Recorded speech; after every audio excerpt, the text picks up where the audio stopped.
So here we go then. It is the final day of the Generali Hexagon Cup 2026. Once again, looking down at this beautiful purple court in the Caja Mágica in Madrid. And it all comes down to this. Third and fourth place playoff this morning. The final this afternoon. It will be epic.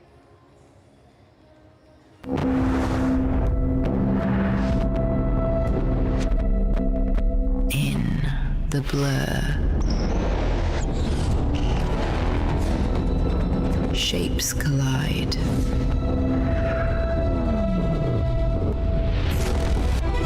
Light bends. We move as one.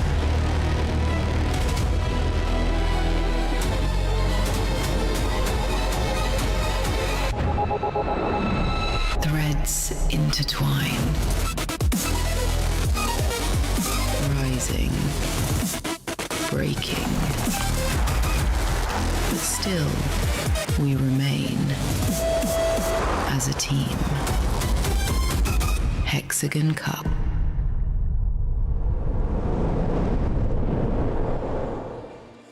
So it all comes down to this then, the finals day here at the Hexagon Cup 2026. But first, what a day we had yesterday where every point mattered. RL9 pretty much had their place set in the final, but they lost to the Hexagon team who hadn't won a game so far in the tournament. Also 11-11 were pretty set on being in that third and fourth place before they lost to Team Bella in the women's match and got knocked down to fifth position. 2 wins for Crew Paddle put them ahead of RL9. So the final, the advantage team will take on defending champions Crew Paddle. Can they do it again? But first up this morning in the third and fourth place playoff, it is Team Bella versus RL9. And this is the Hexagon Cup 2026. Here we go. 1.2 million euros at stake. 8 teams, 3 pairs, 3 categories, men, women, and next gen. 38 matches in 5 action-packed days. 12 men's, 12 women's, and 8 next gen matches. Wow. Times are ready. Pairs win points for their teams. Men and women earn 2 points for a win. Next Gen bank 1 point for a win. The 2 teams with the most points will face each other in the grand final for a chance to win 1.2 million euros. You're about to experience the most spectacular paddle event.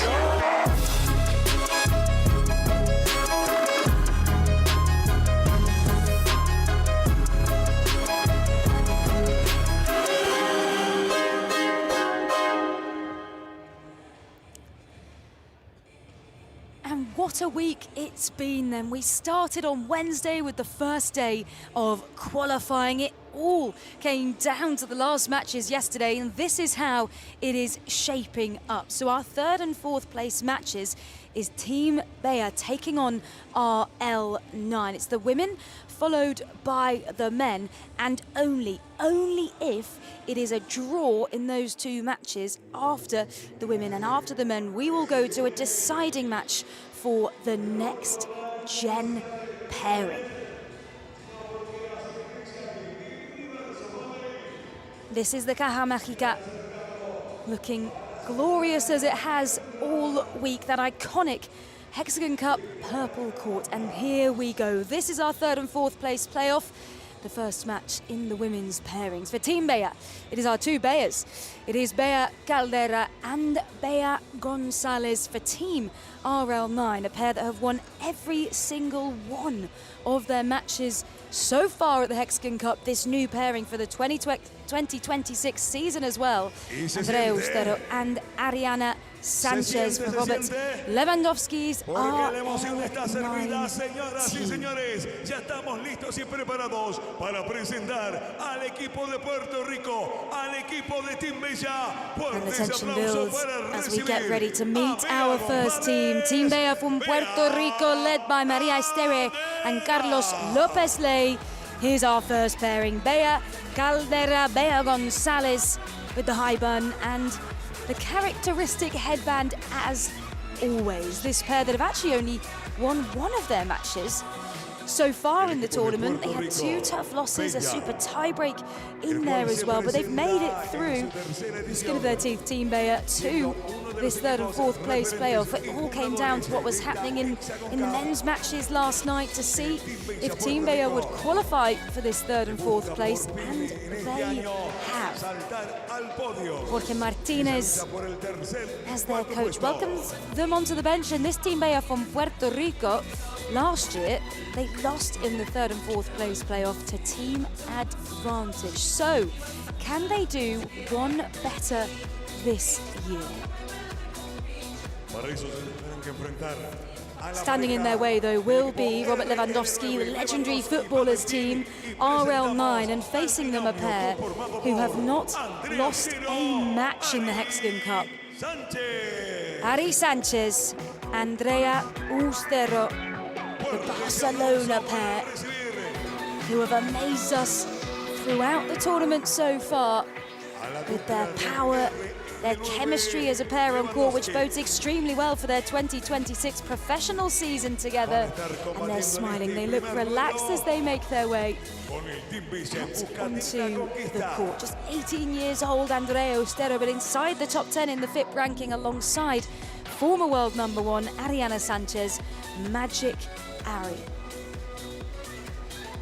And for one more time then this year, I'm Emily Kilner in the commentary box, and beside me, once again, absolutely delighted to have Sandy Farquharson, paddle school founder, the man bringing us all the tips and the tricks and the knowledge as we've been here throughout the tournament. And Sandy, here we go.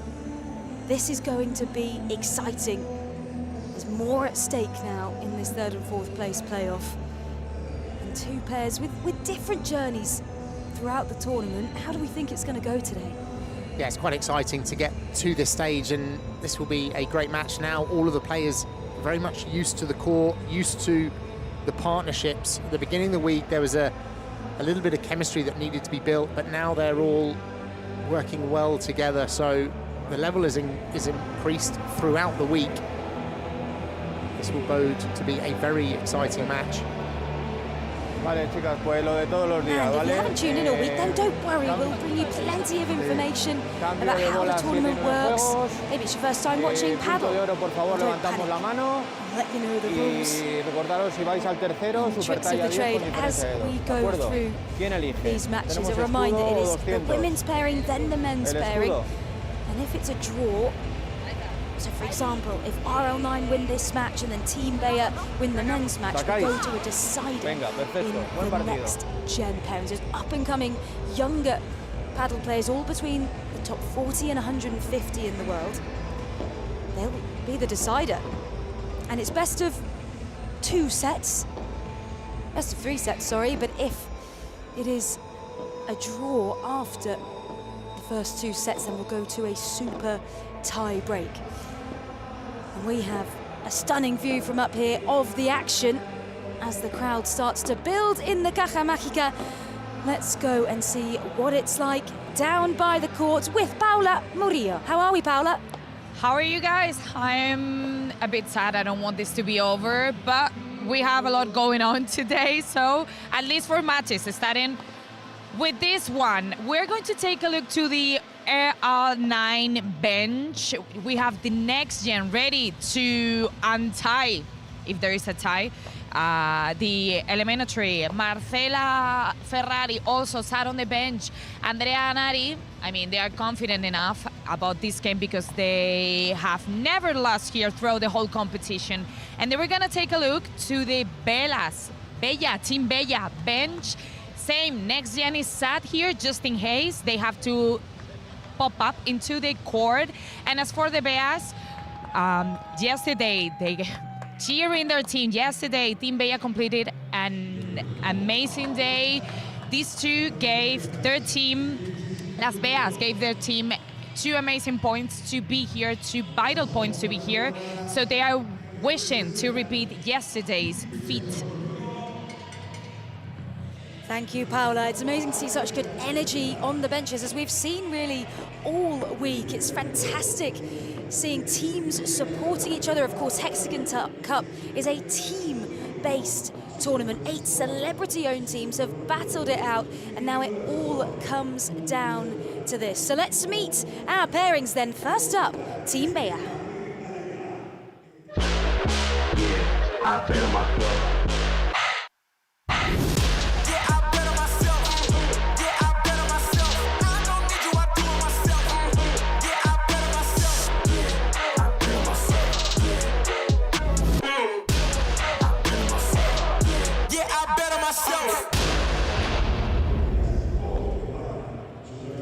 So for Team Bea Puerto Rico, we have 2 Beas on this pairing, Bea Caldera and Bea Gonzalez, a pair that have had their ups and downs in the tournament so far, but will take a lot of confidence, especially from that win yesterday, Sandy.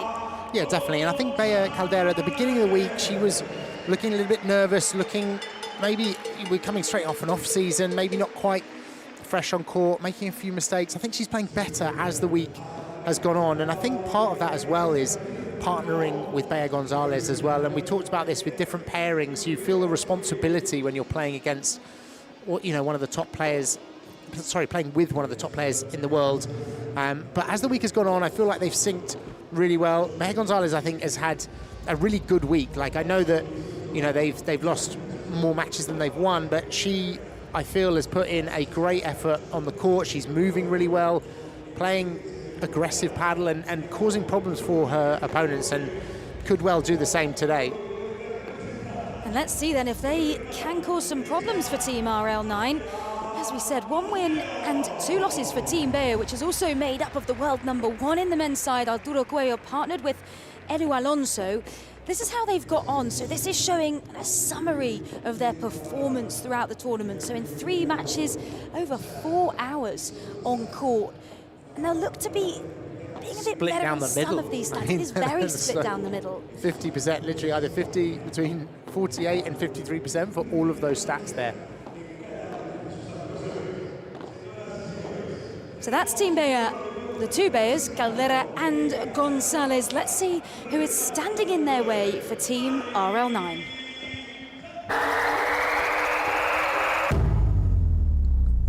Taking it minute by minute, becoming the hero I came to become. Knowing I do what I do when I do it, I ain't gonna stop till it's done. Can never fool me, I got all it takes. I'm gonna stick to my guns, never be losing my cool. I'ma stay where I am when the rest of them run. I'ma be running to the ground like a flame throwing. So Team RL9, Robert Lewandowski's team, have not lost a match yet in the tournament. And Andrea Estero, big fan of her, 18 years of age.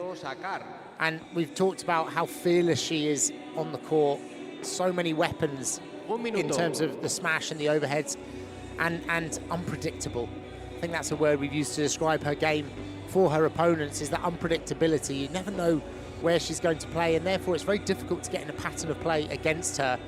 And she matches so well with Ari Sanchez, who obviously previous world #1, such a solid left side player, so good in the defense, and everything about her is just consistent and solid. The lobs are good, the strategy is good, the way she plays, moves on the court, everything is, you know, is really good.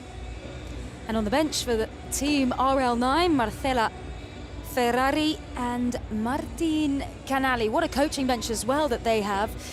The whole RL9 team, John Sands and the other world #1 in the men, Agustin Tapia. And there's slightly less time on court. I mean, 20 minutes less. It's not, you know, it's not that big of a deal at this stage in the tournament, but not as good, especially on their break points and set points conversion as Team Bayer. Interesting, isn't it, seeing as they've won all their matches and those are their stats, and the other team have not had as successful a time and they've got better conversion. So conversion points are not everything. But that team, the RL9, I mean, that's a really strong team on paper looking at the rankings. And let's see if the rankings make a difference today. Let's see, certainly. We've got Ari Sanchez and Andrea Uster, who are not only partnered here in the Hexagon Cup 2026, they will be a brand new pairing for the global tour this year, the Premier Padel Tour, which is incredibly exciting to see how they've done. Bodes very well for their season. So it's the women up first, followed by the men, and then it is only coming to the next gen pairing if perhaps Team Bayer win the first and RL9 win the second, or it's the other way around. It will only, if there is a draw, come to that next gen deciding match. And that's a big pressure match to come down to that next gen. A lot of pressure, and the next gen is younger players, or the majority of the time younger, because some of them are actually a little bit older than the players that we're seeing here this year in the Hexagon Cup main draw, but they are players who are all in between the top 40 and the top 150 in the FIT World ranking, and really, donned as the future stars of the sport. They've either had breakthrough seasons in 2025, or there's bets on them to be in that top 10, maybe even world number ones in the future. And we've seen throughout the years of the Hexagon Cup a number of next-gen stars progress from next-gen into main draws. Carmen Goenaga, an example. Pablo Cardona, who unfortunately couldn't play this year due to injury, but he was one of those who went from next gen into main draw. Same with Fran Guerrero as well. So Hexagon is giving those players a platform. And for Team Bayer in the next gen, it's Rubini and Gogni. For RL9, it's Garcia and Santigosa.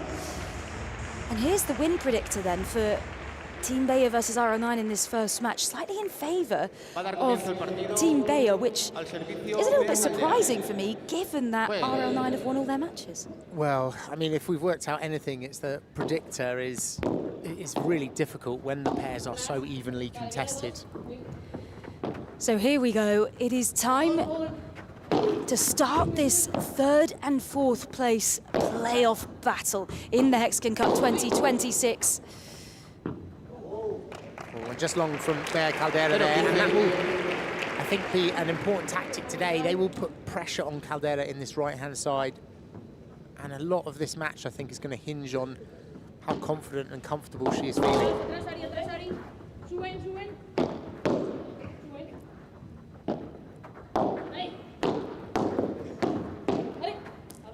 Harry doing well to block that and keep the net position.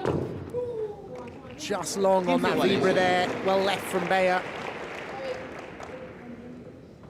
And Bayer, as always, is going to have a very energetic game, I'm sure. She's going to be covering a lot of this court.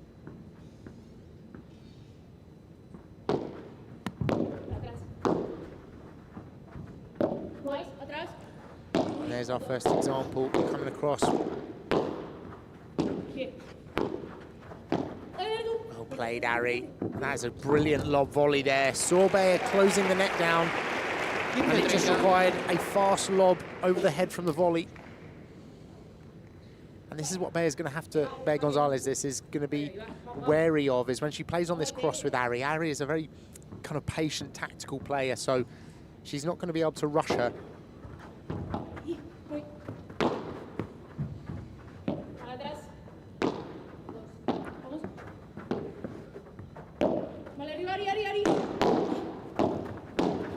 Great volley from Sanchez. Bayer Gonzalez can't get there. And it sets up three very early break points chances for Ustero and Sanchez. A reminder here at the Hexagon Cup, doing things a little bit differently. We're playing golden point, which does mean that if he gets the juice, which looks like 40-40 on the scoreboard, then rather than playing advantage juice, that's lovely floated down the middle by Bayer Gonzalez. So rather than playing our regular kind of advantage juice that we see in tennis, that we see on the Premier Padel Global Tour. As soon as it gets to juice, it's just the next point that wins. And we've seen a lot of decisive points because of that golden point, Sandy, throughout the tournament, as Ostero and Sanchez get a nice early break. Yeah, Bea came across there and played, almost like changed her mind between a rouleau and an aggressive one. And I think today she's going to have to be aggressive. Like Ari on that cross and Andrea Ostero as well are just too good at defending for her to be playing soft. Like, she's going to have to go all out with those smashes, I think.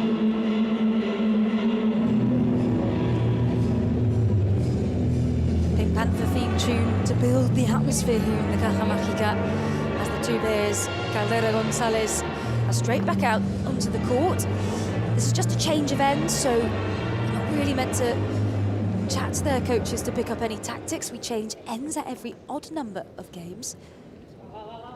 And now, Ari Sanchez, former world number one, Ariana Sanchez from Reus in Catalonia, is now serving the player that lost her number one world ranking in the 2025 season. It was stolen from her by Gemma Tria and Delfina Brea.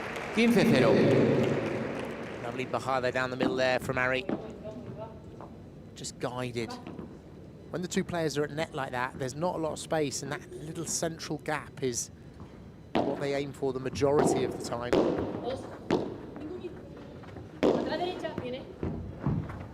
Look at the side spin off that Vibra there from Ostero. Hits the back glass and kicks aggressively towards the side glass. Caldera's in for a bit of a match here, I'm afraid. And we've seen that throughout because it makes sense, right? When you have a player who's ranked at 17 in the world on the right-hand side of the court, and you've got Bea Gonzalez who's at 5 in the world on that left-hand side, known for her aggression. They will have spoken about that strategy to play much more towards Caldera, right, in their pre-match chats. I saw them having a chat with Marcella Ferrari at breakfast this morning. Probably that's what was going through in that conversation. What a big smash there from Andrea Ostero. And yes, absolutely. I mean, she did well out of this contra pared to get it back over the other side. But absolutely. And I think at the moment, both in the men's and in the women's, there's just a level gap between the top 5 players, really, and your players that are 15, 20 in the world. Beautiful drop shot from Ari Sanchez, and miscommunication between Caldera Gonzalez. I think actually probably either of them could have got that. Like, it wasn't an amazing drop shot, but they both stopped because they thought the other one was going. You can see on their face the confusion. I think what would be quite interesting is with the, and I'm not going to use that long internationalisation word I always mess up, but as the game grows more global and we get more players in from different countries, I don't think we're going to see as much of a gap between, you know, the top players like you would in any sport. Although you could argue that the top always seem to push away, don't they?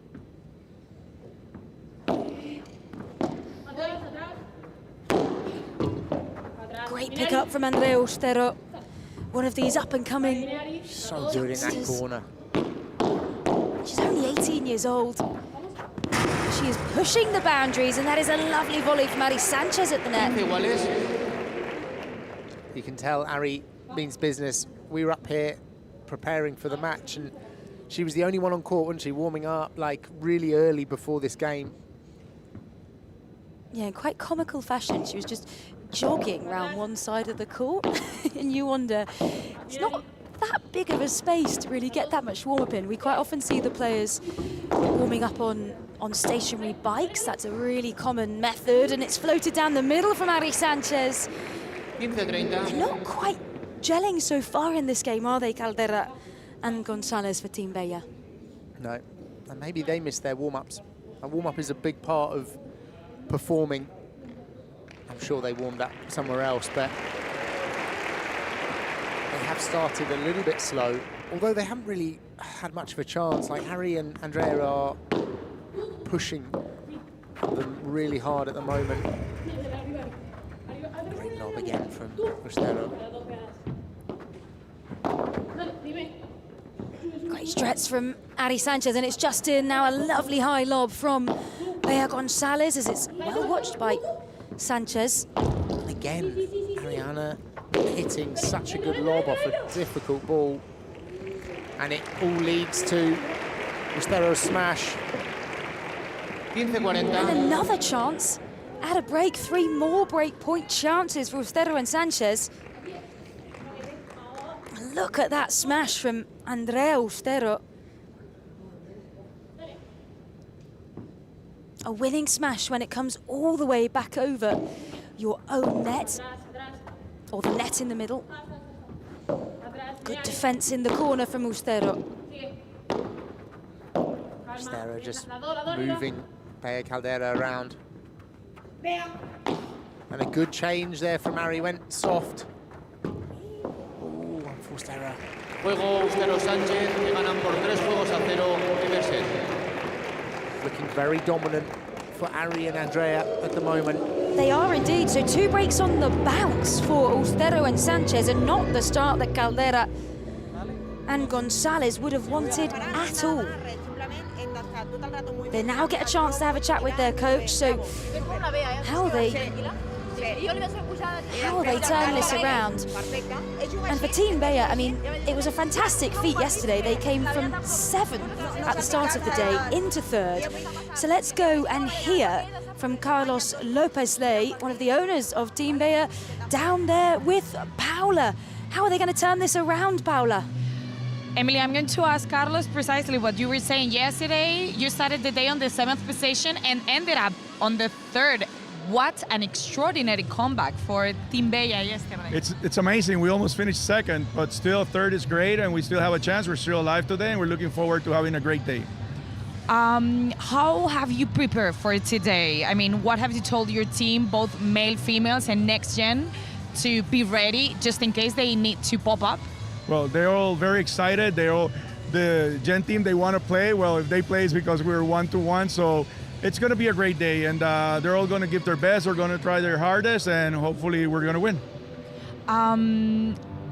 What do you think is the best thing about the Hexagon Cup? I mean, to be a part of and own a team just like Bea.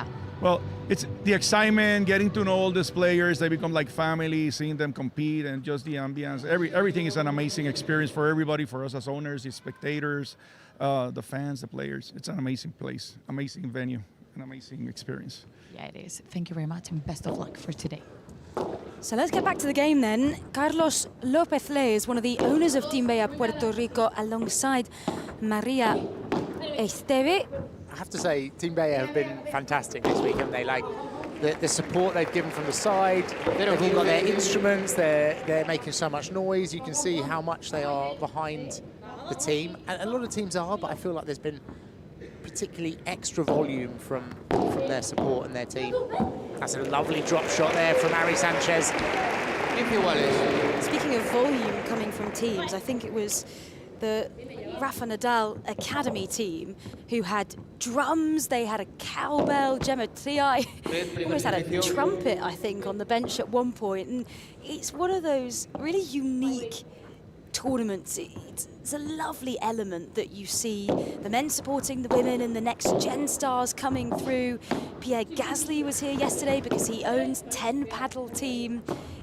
It's so lovely to see that real team gel atmosphere, because obviously they know each other all so well from competing on the circuit. It's really unique, that feeling. Yeah, and I think the team owners and the celebrities do a fantastic job of like building the team, because they're not with them all year, but they're with them for this event and probably in the build-up to the event.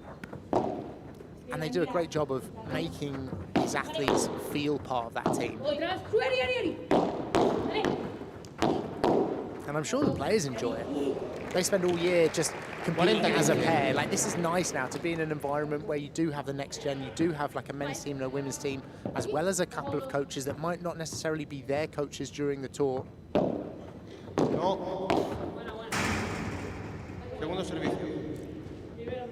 Second serve for Andrea Ustero, and you'll notice that this serve in paddle, underarm, it's played diagonal into the service box. It's got to hit the ground in the service box.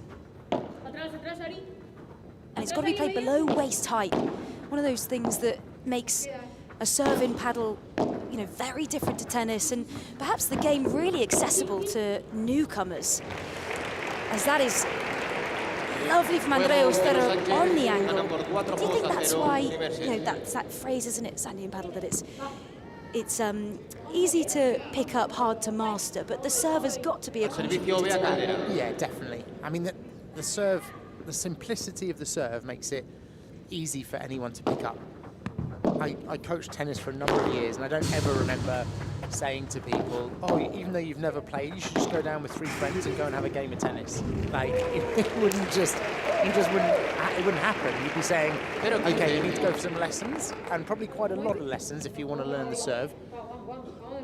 And then you might be able to have fun in a couple of years' time. Whereas now, it's with paddle, you go down first time, underarm serve, and off you go.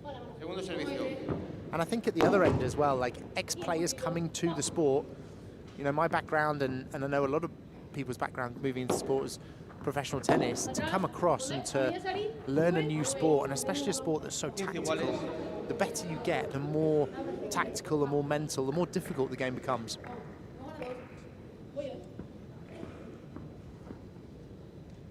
Here's Bea Caldera, who has had a mixed tournament and is struggling again in this game, but even Bea Gonzalez, just like that one, an unforced error, straight into the back glass, which is a foul. It has to hit the court first. The problem for Bea Gonzalez now in this game is there aren't any glaring weaknesses, and her cross-court is Ari, and Ari is so solid. Like, Ari will not give her anything. So it's not like some of the matches where Bea can come across and she can play an aggressive Weber and she can put pressure on and put her opponent in a difficult position. Like, Ari can just neutralize that so easily. So now Bea Gonzalez is really on her own out there trying to finish the point. It's difficult.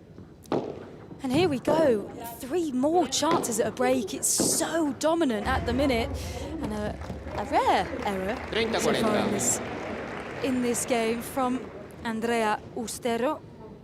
This is really exciting. Now, you mentioned it earlier that Austero and Sanchez are going to play together this season. Like, this is great to see them so comfortable so early on. A lovely fake smash there from Andrea Austero, and that one will be put away. But Bea's there to touch it, and she puts it straight back to Ari.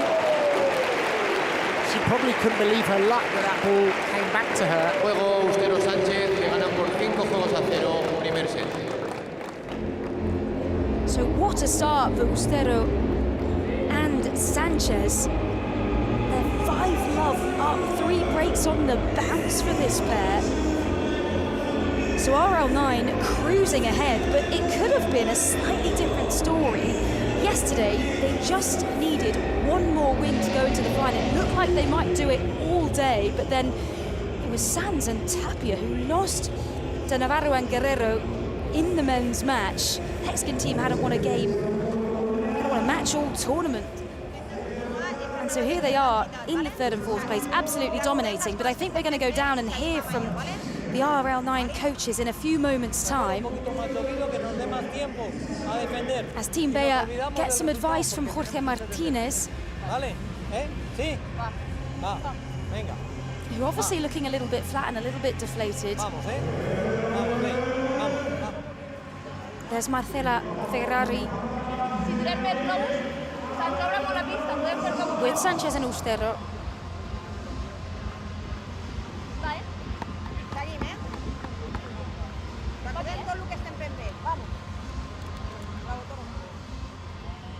Not too much to be said on either bench, to be honest. I think when you're that far up, Marcela Ferrari, all she's saying here is super. It's perfect. They're playing an egg, aren't they? Huevo. That phrase that really got us yesterday. But playing amazing is where we got to in the end, and they certainly are. Austero Sanchez, as Ali Sanchez now comes out to serve again. We've only played 23 minutes and they're 5-love up.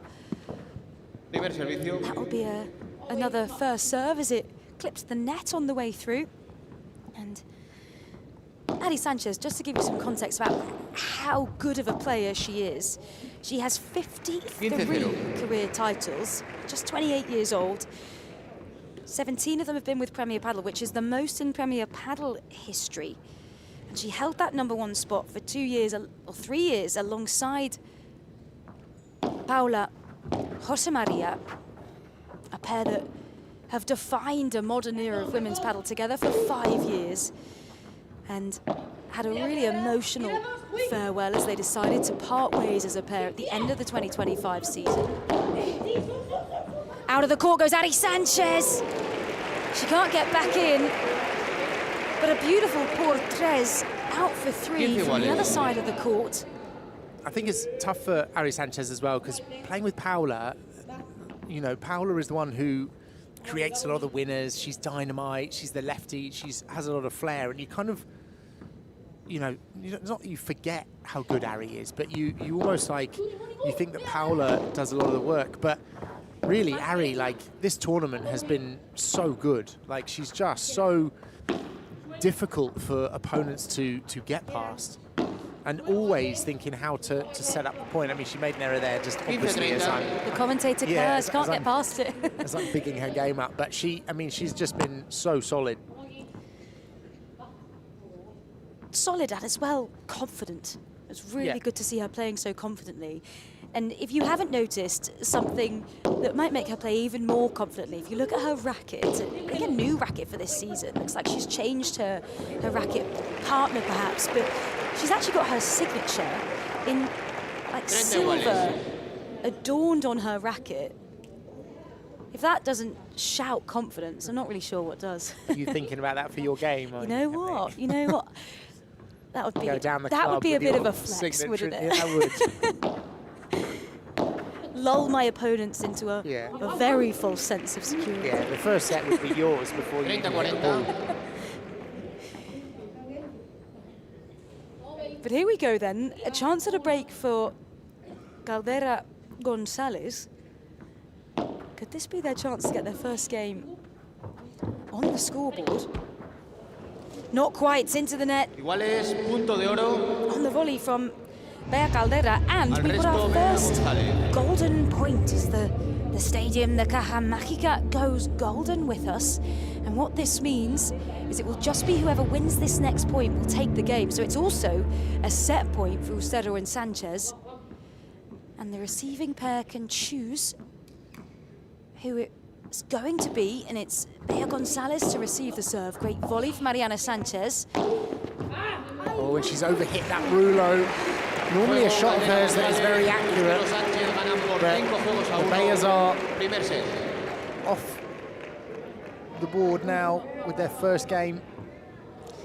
And that was such a key golden point, because it either have meant that Ustero and Sanchez would win the set in under half an hour, which would be a bit of a blow for Gonzalez Caldera, but now they've got a break, a chance to at least put slightly more pressure on Ustero and Sanchez. And the thing with the super tiebreak as well is that it's just a tiebreak to decide that third set. So even if you lose a set like this, you just got to focus on seesawing and pushing yourself straight back in the second set, and then you're into a tiebreak. So it's not like they have to win another 2 full sets. And the tiebreak is different to a regular tiebreak, which is first to 7, because in that super tiebreak, instead of that third set, it's first to 10. And we have seen some fantastic super tiebreaks that have gone up to 14, 12 in this tournament, because they'll just keep going. Has to be won by 2 clear points.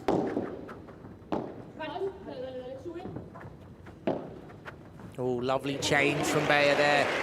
Soft down the middle. I think both players were expecting her to go for an angle, and they left a bit of a gap down there. Smart play from Bea. It's one of those that, if you don't know the sport, you're looking at that thinking, how will she hit a winner off that soft ball? But it's the placement. No. Segundo servicio.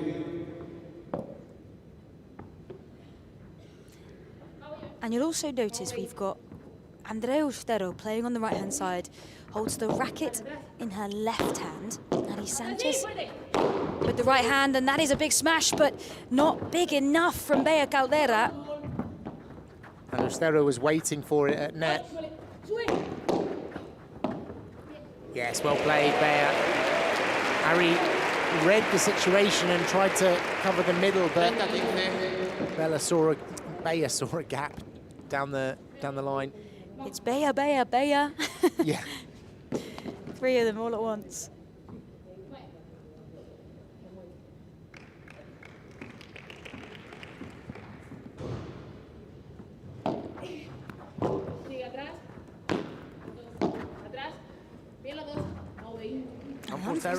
Yeah. 40-15. And they've got this momentum a little bit back in their direction.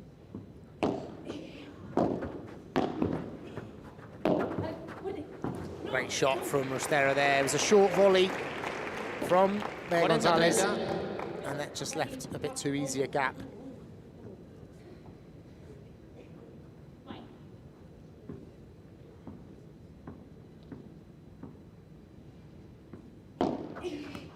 Good fast serve from Gonzalez. Out just from Caldera. So another golden point, and Ariana Sanchez puts her racket up, so she'll be receiving. Why would you choose to receive a golden point on that added pressure, perhaps? I think it's, well, I think actually at this level, I think both of them would be happy to take it. But it's almost like who feels like they want to go this situation, and then also who's serving, where will they play? Juego, Caldera González, Rostero Sánchez ganan por 5 juegos a 2. Primer set, 5-2. Cambio de bolas. Definitely not over just yet. It certainly isn't. So 2 games won on the bounce for Gonzalez, Caldera, but it will be Rostero and Sanchez coming out serving for this first set. Mathea Ferrari, the coach of the Italian national team, on the bench here for Rostero and Sanchez.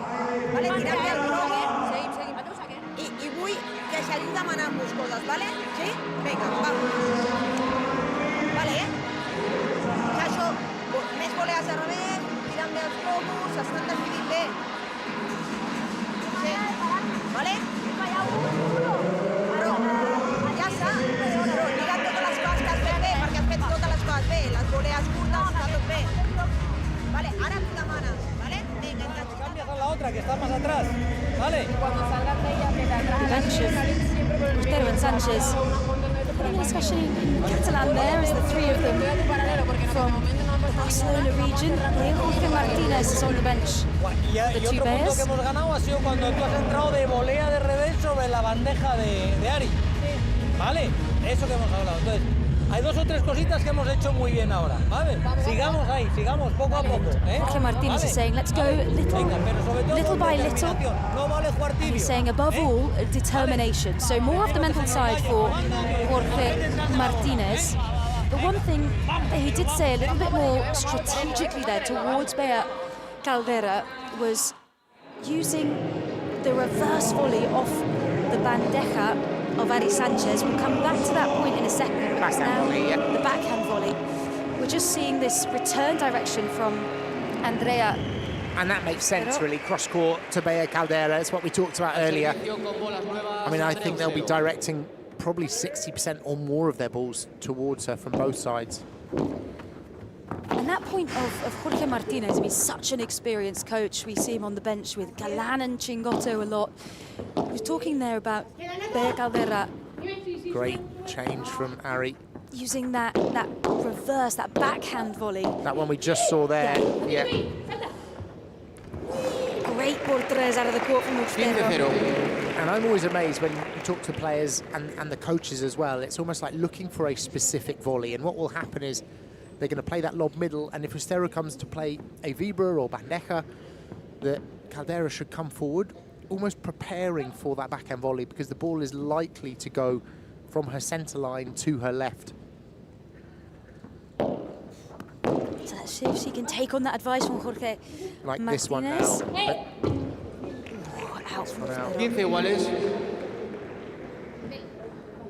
But that's the play they're using, that lob middle, come up, block with the backhand volley. The difficulty with Ustera is she's so unpredictable. Like, she could fire in a Vibra, or she could play slow. I mean, she's just got so much disguise on her shot.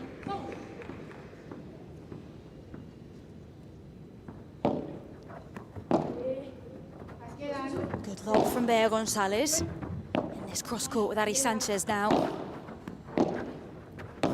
Sanchez this time with the backhand volley over into the fence, and it's so difficult when it bounces off the fence like that. Unpredictable.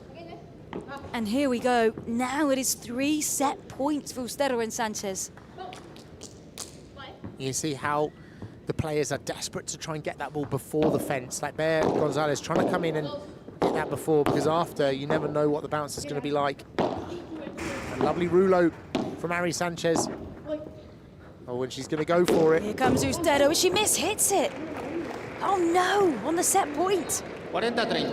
That's okay. She has a little bit of a cushion, but that's what we talk about with her. I mean, she's fearless, and she can be aggressive with that smash, and you know that if she gets it in, that's their point. And I think as she matures more as a player, she will get more and more consistent with that shot. Good backhand volley from Ustera. Managing this really well. There's those backhand volleys. And again, Caldera doing a great job to defend, and they're still in this point, but this could be trouble. And it is the smash from Andrea Ustera, who couldn't do it on the first set point. She does it on the second, and they win the first set. 6-2. That is so good, though, on that first defense from Bea Caldera in the corner. This just the lob far too short from Bea Gonzalez into the hands of Ustera. Felt like the Beas were really under fire there. They did the best they could to hold in, but it felt inevitable. Las voleas atentas, molt bé, Ari. La volea curta, atenta, bravo. I la intensitat de cames no poden fallar, vale? Ara piquem i tornem a esperar l'altre. Prima la intensa és que And that looks a very dominant stats table there. Double the amount of points won. I mean, they got to 5 loves so quickly. And the Beas were able to claw back a couple of games. I feel like they evened up the momentum towards the end of that first set. Especially with those 2 golden point conversions, we've seen how decisive that they could be in the matches so far in the tournament. Much better than being 6 love. They'll take a little bit of confidence from those 2 games, and as we've seen, it can all change. We had at the beginning of the tournament, Wednesday, Thursday, some really big momentum shifts, simply some seesaw games as well. Let's see if we can listen to Jorge Martinez on the bench of Caldera and Gonzalez. Bea Gonzalez is leading the conversation, guiding Caldera. Quite often the coach is a sounding board here between the 2 players discussing their tactics. Last words from Jorge Martinez saying, we're going to start now. This match starts now.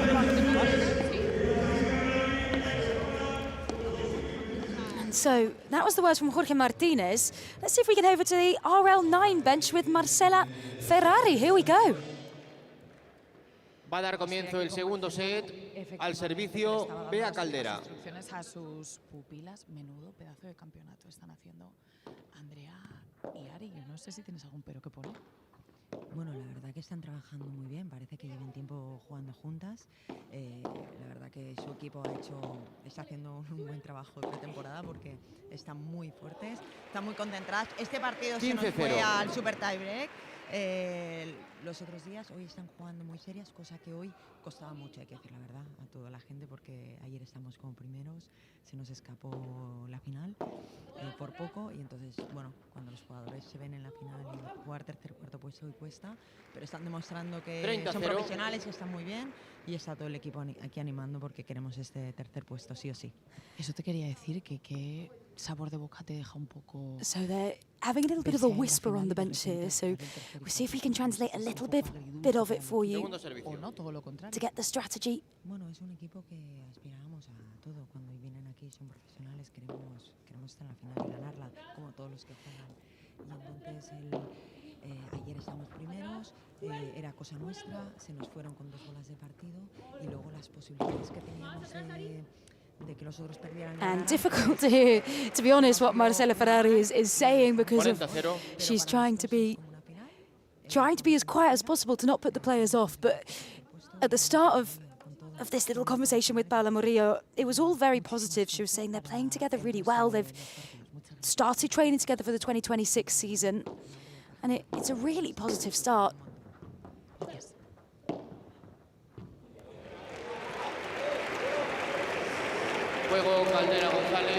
Well, that was a fast game that just happened there for the Bayers. A couple of mistakes from the RL9 team, but the Bayers look a little bit more into this, definitely than they did at the start of the first set. And Jorge Martinez, it makes sense, on the bench he was like, okay, that's happened, it's done, first set wasn't our best, this game starts now. And throughout the tournament, Sandy, we've seen very different, different strategies, different techniques on coaching benches. We can see there the win predictor is super in favour of RL9. But back to that coaching bench, both of these are relatively calm, I would say, compared to some of the benches that we've seen in this tournament. Well, I think the start of the week, there's a lot of hype, a lot of excitement. Players are not used to having access to players on court, so we have players advising, coach advising. But it's interesting what you're saying there with Jorge Martinez is really that mentality needs to be taken for every point as well, where it's the point is finished. So now you need to reset, you need to take the maximum from that, you need to think, what happened and reflect on it, but then you are moving on to the next point. And the same as the set with the set.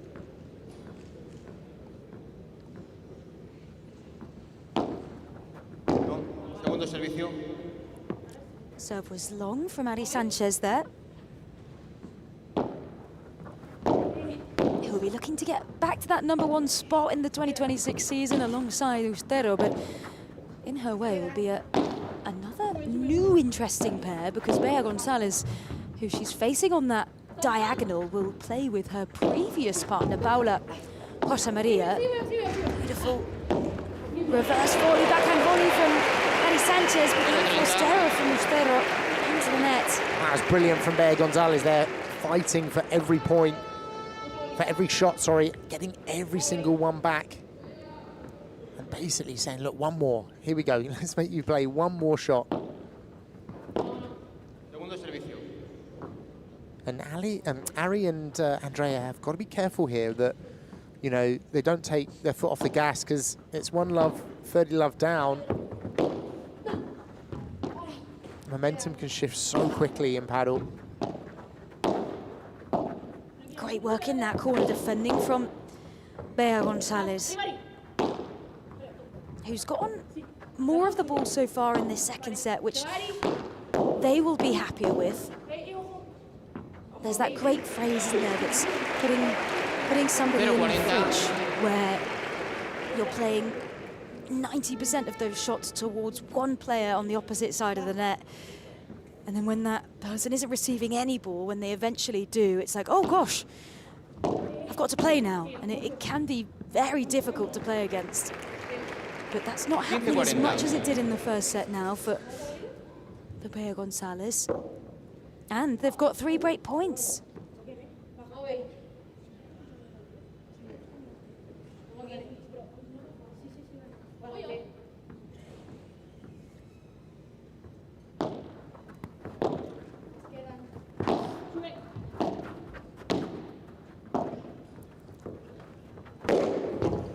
That's a brilliant smash there from Ustero. Kick on that one, and there was a bit of pressure against the break points, but she was fearless on it, as she so often is. That went out of the court with pace.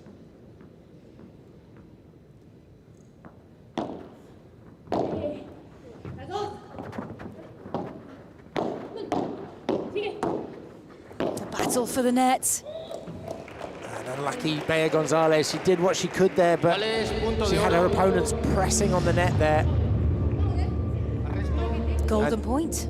The last 2 golden points went in the direction of the Bayers.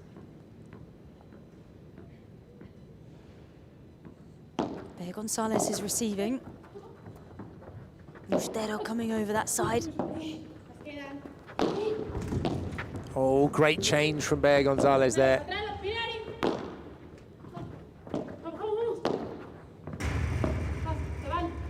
And Ustero doing what she does so well, defending in that corner, but Caldera's up at the net. They changed to Pierre Gonzalez.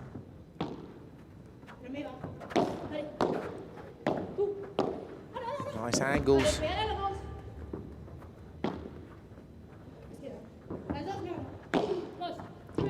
Good behind down the middle, and that's opened the court up a little bit there. And they get their first golden point, Ustero Sanchez. They just kept that rally going. The defense was fantastic. You felt like there was more tension in that point than than the golden points in the last set, because it was already 5-love last time. And to come back there, Ustero and Sanchez, they saved what were 4 potential break points from Gonzalez and Caldera. As the flags for Team Bella Puerto Rico in the crowd. There are musicians for Team Bella. Here's Bella Gonzalez, one of the best left-hand side players on the women's circuit. She can be so aggressive. And we're excited to see that pairing with Rosa Maria. Do you think, this is a big question, Lisa, do you think that they might be able to dethrone Gemma Tria and Delphi Brea this season? I mean, there's definitely a chance. I mean, Delphi and Gemma have played a very solid season. You feel like Ari and Paola didn't really hit their stride. Bea and Claudia Fernandez also, I mean, they won some tournaments and they beat Delphi and Gemma quite a few times. But I think it's going to be hotly contested this season, that's for sure. That's what we want to see, eh? And this is good from Bea Gonzalez. Playing much better in this second set. She had to drop out of the Hexagon Cup in 2025 due to injury. After a tough 2024 season for Bea Gonzalez, who really struggled with injuries, but got through 2025 mainly injury-free, and unforced error for Ari Sanchez there. And you could tell, like, she wanted that ball. She forced the easy ball, and it was a little bit across onto Ustero's side. She couldn't resist, though.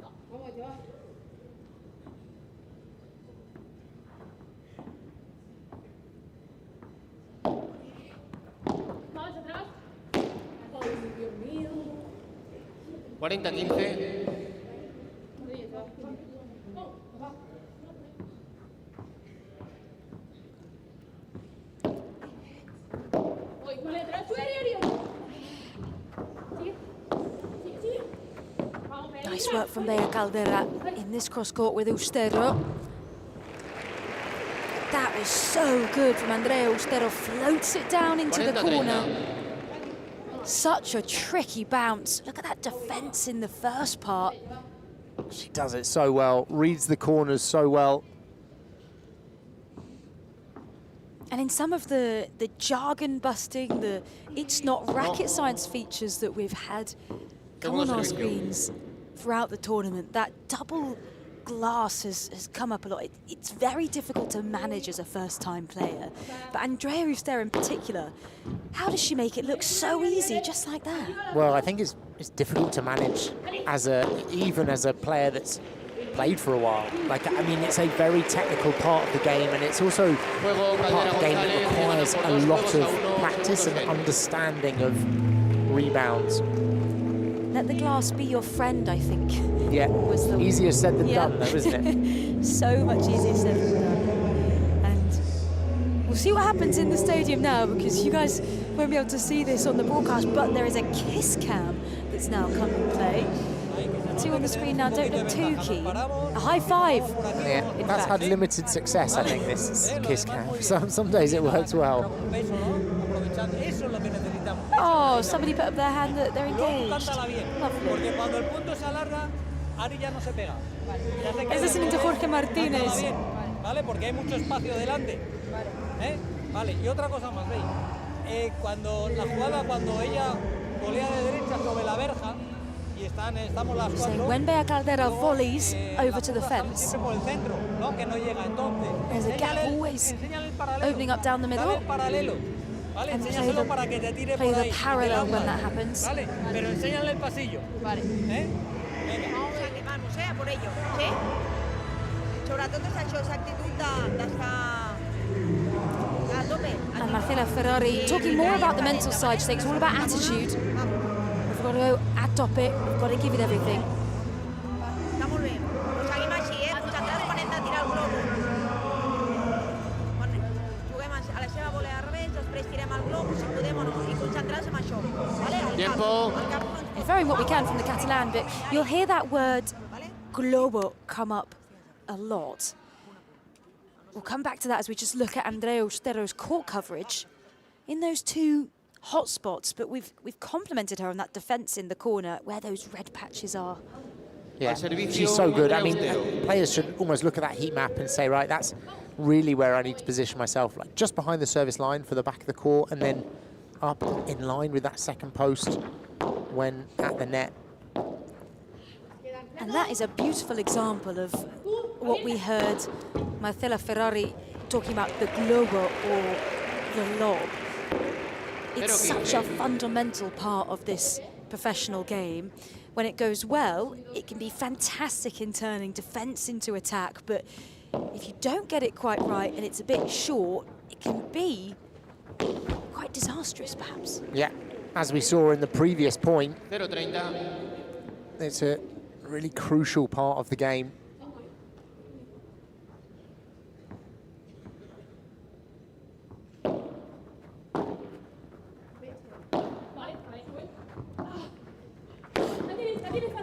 Here comes the five-path Mariana Sanchez, but it's not quite there, but I think... Did she touch the net? Well, I thought... Yes, it looked like it went to 40 love, but it's changed to 30 or 15-30. Let's have a look at this again. Maybe she just touched it with the racket. Hard to see from that angle. I don't think she was close enough to the net to touch it, but... Unforced error from Austero, and going back to a bit that Marcelo was saying at the change of ends there, she's like, right now you've really got to push because the Bayers are getting back into this. It's very easy for the momentum to shift, so high intensity, you know, get into these points, stay aggressive, and Andrea's just made a few errors there on her overhead, which she didn't make in the first set. And what a shot from Bea Caldera there with the angle return. And we've had seesaw matches all week, and it looks like we're going to have another one now. There's the break for Gonzalez and Caldera, who are at the moment looking like a completely different pair to what we saw at the start of the first set. They've got the break. They lead 3-1. Here's Bea Caldera serving.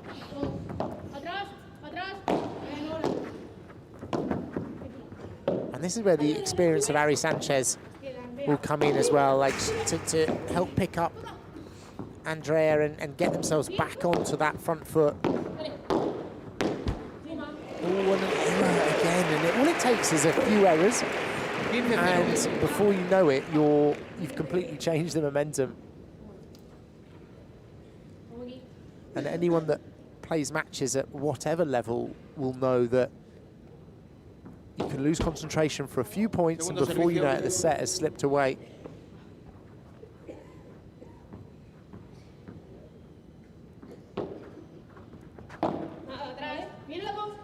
Lob down the line from Sanchez. Great block from Austero. Excellent from Andrea Austero, right to the feet of Bea Caldera.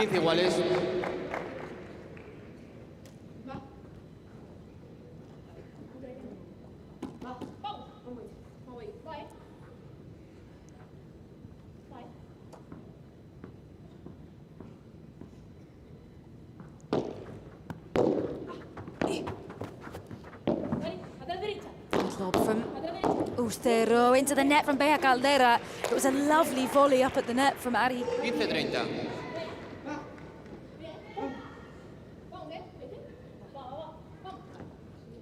I think that point there just demonstrated how important it is to win the net. We hear a lot when you're training in paddle, and especially when you're new, the importance of getting up and winning the net, but not only winning the net, retaining the net.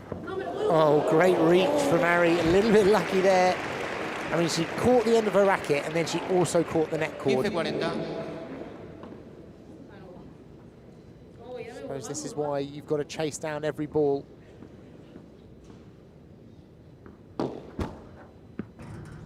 Segundo servicio.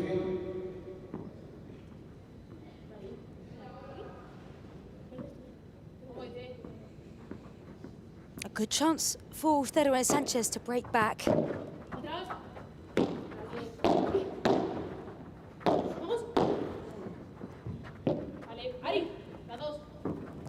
can see here that change of position.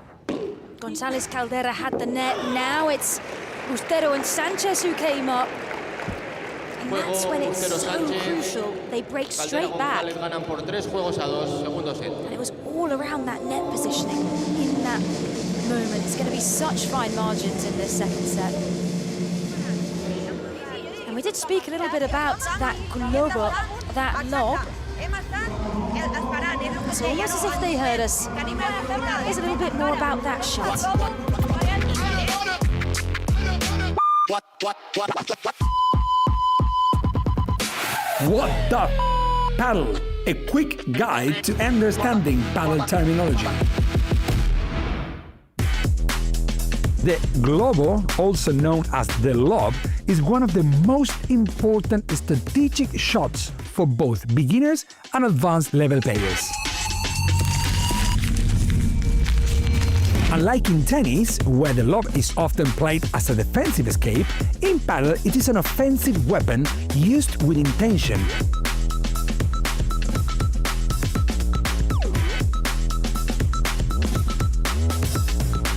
It pushes your opponents back and gives you the chance to take the net position and control the point.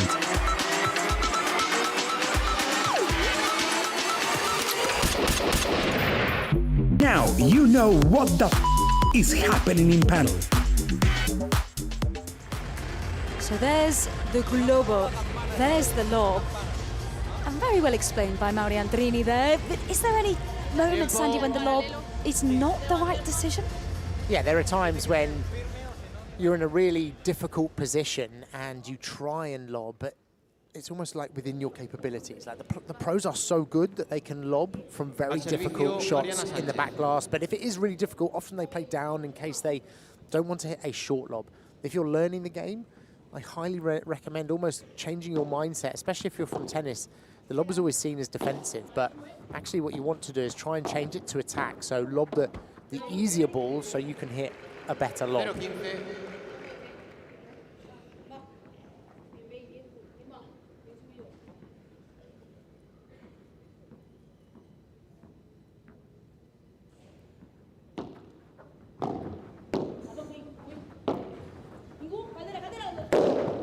That is a great smash. I mean, Pierre Caldera, you can see, she's not used to running out of the court. Like, she's getting to that doorway and she's stopping, and Pierre González is covering her. And you can see the frustration on Pierre González's face. She's like, just get out the door because I'm covering inside the court.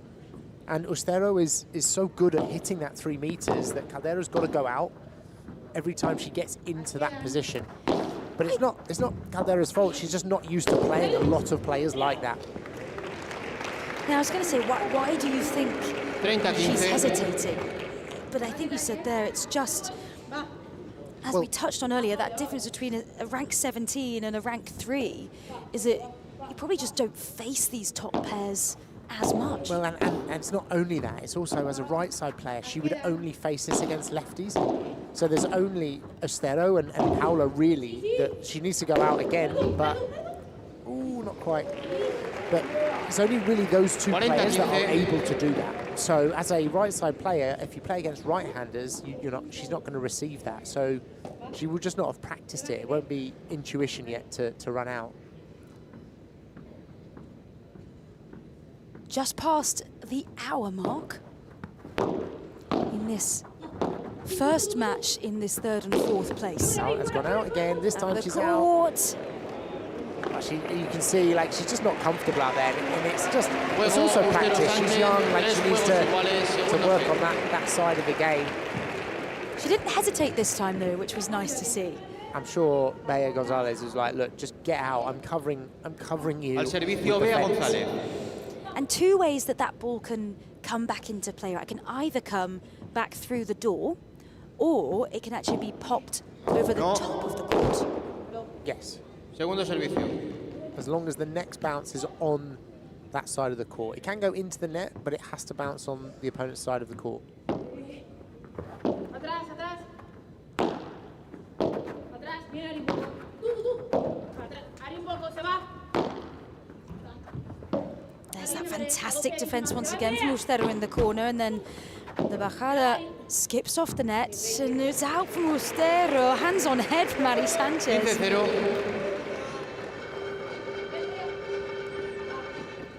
It's that little net skip there, isn't it, that just catches Ustero slightly off guard.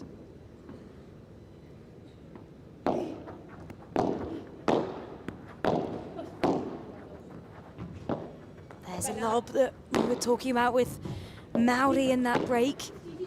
It's well played from Ustero, and that's going to kick, but that is in trouble. Popped out of the court, out the 4-meter. And the error there was really Bea Gonzalez. She went for this, but it just wasn't good enough. And you see Ari immediately puts them under pressure. Look at this, the por tres out the back from Ari Sanchez, pops it out. Yeah. Oh, the por cuatro, sorry. Yeah. Getting my numbers mixed up. It's just the excitement of it. I do love it. They're some of the most exciting shots, aren't they? Here's Bea Caldera with the smash. Andrea Ustero can get on it. She's left Ari Sanchez on her own. Oh, go Ari. Ari quick enough to cover her court.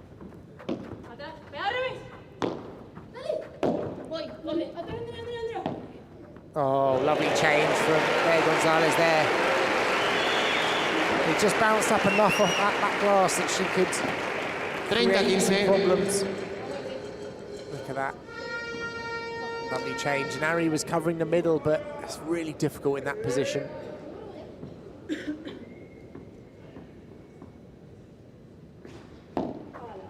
No, segundo servicio. Definitely a better second set performance from Bea Caldera and Bea Gonzalez. Just as I say that. 30 iguales. Yeah. The error into the net from Gonzalez.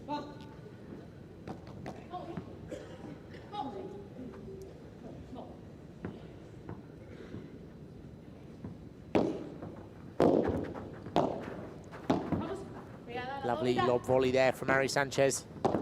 And again, a nice half volley lob this time. And that's like part of the game, the nuance of the high level is when players play that Chiquita to be able to lob over the top accurately. Because obviously they're at net, so when they hit the lob, they've got less space and they need to be that much more accurate. Breakpoint for Ustero Sanchez, and that Chiquita shot you mentioned there, Sandy, which pretty much just translates to like the little one. When we say it like that, pretty self-explanatory. It's that softer shot to the feet of your opponents. What's the objective there? The objective really is to firstly get them to hit the ball up. They're going to be below net height, so they are forced to hit the ball up. But also, if you can, you want to bring them in a little bit closer to the net, so you have a bit more space for the lob, or you have a bit more space to play with. Very effective use of it there. It's Ustero and Sanchez that have turned this second set around. They lead 4-3 with the break there.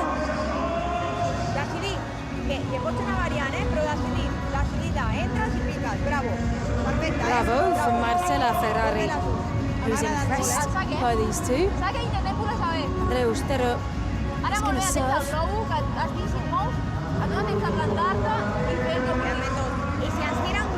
Parlem molt bé de com estan, vale? I decidim bé, la primera cosa que ens tinguin fem, ok? Vale? Tot bé? And So a reminder, it will be the RL9 versus Team Bea women's pair. This match happening right now will be followed by the RL9 versus Team Bea men's pair. And then if it's a tie between those two teams, it will be decided by the next gen pairing. This is Bea Gonzalez is out of court play. One's gone out the side for the por tres, none out the back for the por cuatro, two back across her own net, which is classed as a winner. Yeah, we talked about at the beginning her being a bit more aggressive, and this is one of the ones that she's brought back, but I feel like that's what they did better at the start of this set, was coming out and being a bit more aggressive, and I think that she really needs to be as aggressive as she can, especially when she's faced with Ari on that cross. Oh, tried the change across the court. She was so far back against that back glass. That was going to be a really difficult shot.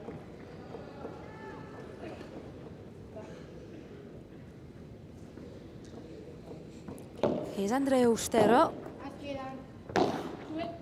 who made history actually in the 2025 professional season with Premier Padel. She was the youngest player in Premier Padel history to win a title. That was in Bordeaux. At a midpoint throughout the year when she was playing with the Portuguese player Sophie Araújo, who we'll see playing later on for the title. She's playing for the crew paddle team here at the Hexagon Cup, Sophie Araújo, alongside Claudia Jensen. There's the power from Ustero all the way across the net. What makes her such a good, powerful smash? I've always wondered, how do I get to that level? Yeah, it's not quite so easy. Oh. It's not like, you know, change your diet. It's, I mean, it's just the timing on the ball and the racket head speed that she can generate is so impressive. Oh, that's going to be trouble for Bea Gonzalez there, yeah. Por cuatro from Andrea Ustero. The contra pared on the backhand side, really difficult to generate power, and already Bea Gonzalez was scrambling in that point.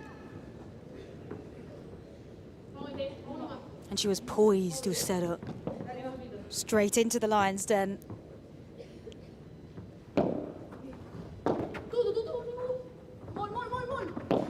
Oh, nice change from Ustero, but Bea Gonzalez read it. It's going to be a harder cross.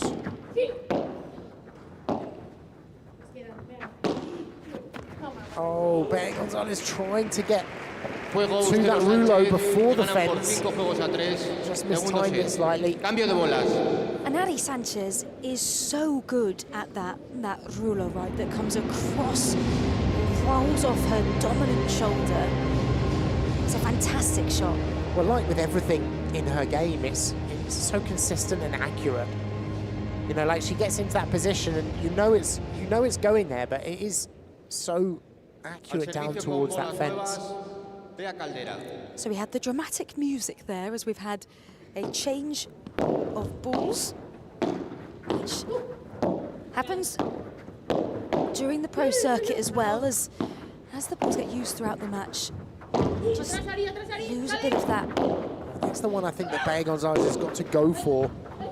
Otherwise they end up struggling a little bit in the point. Sanchez going, looked like a little drop shot out the door. Not sure that would have been that successful anyway, because Bea was already at net.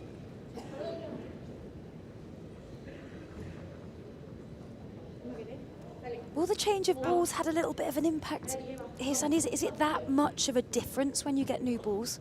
I think it is at this level. I think, you know, they just feel like they will be slightly faster.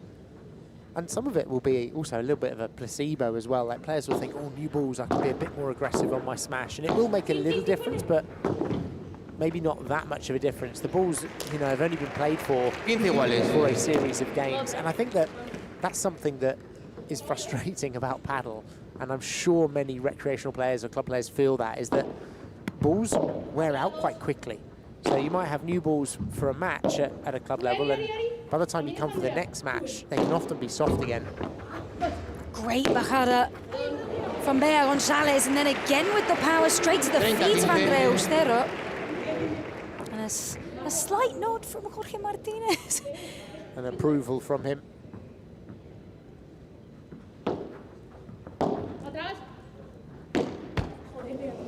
And then to make the error on that next point, it's almost like all the work she just did on the previous point is undone.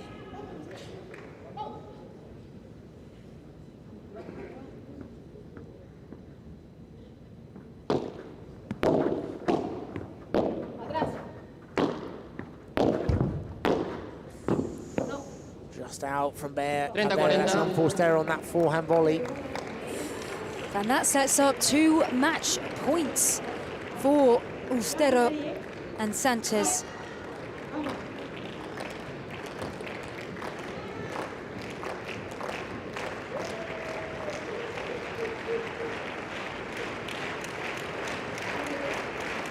The crowd know it. They're getting excited. We're on the cusp of a win for Team RL9. Good job from Austero on that cross. Great volley from Bea Caldera, who is just making the play. One more point. Here comes Bea González. Great save from Ari Sanchez. Bea González with the ball tres, and you can hear Ari Sanchez there saying, go, go, go, go to Austero. But it wasn't enough. I mean, fantastic work from Ari Sanchez, but that was easily attacked down for Bea González, and golden point. But also, still a set point for Austero and Sanchez. Match point. Match point, there we go. Set point, match point, golden point, all of them.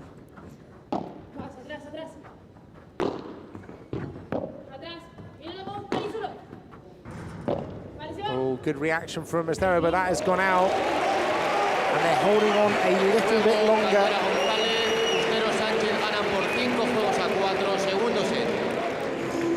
So González Caldera keep the pressure on. What a golden point to win. It was everything, that point.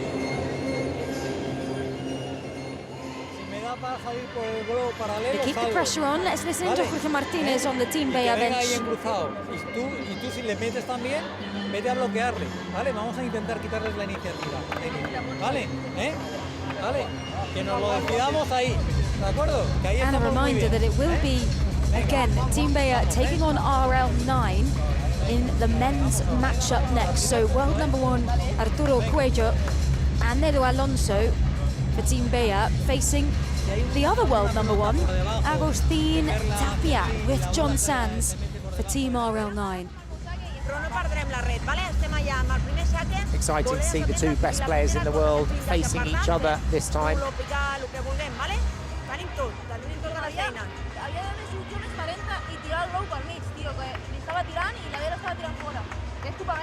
No, però bueno, perfecto. A la tercera ja estava preparat. Sí. Un d'or i tu blau allà. Bueno, està bé, però ara el que saque. Vale? Seguim igual. Ja l'he vist. Te la compro. Keep going the same was the final word from Marcela Ferrari on the bench.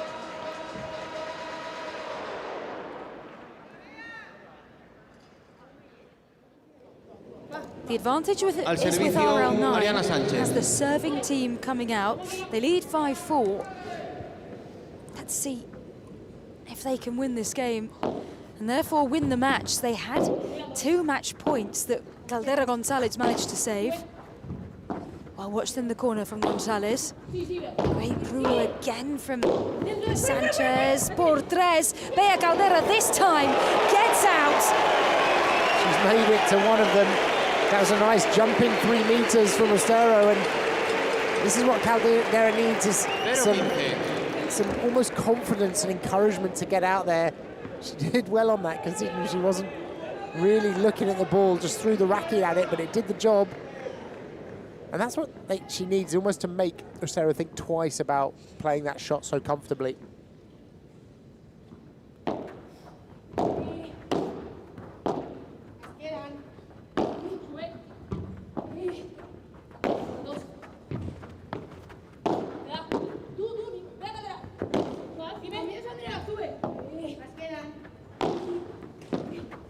onto the net, and that's a short one, and that's going to be trouble for Bea Gonzalez. Austero bringing it back to her side this time.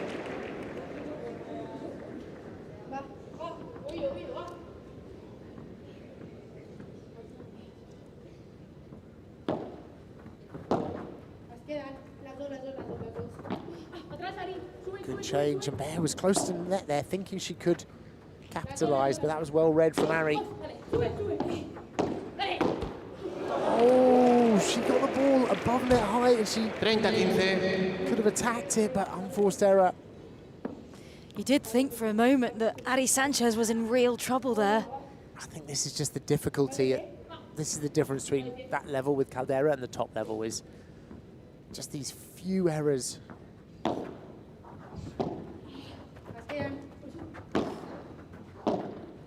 Good patience from Sanchez. A lot of play towards Bea Gonzalez in that diagonal. And again, great block though from Gonzalez this time. Oh, and it's out. Error from Sanchez. That was a great block from Bea Gonzalez that time. Used the high lob, chose to approach the net.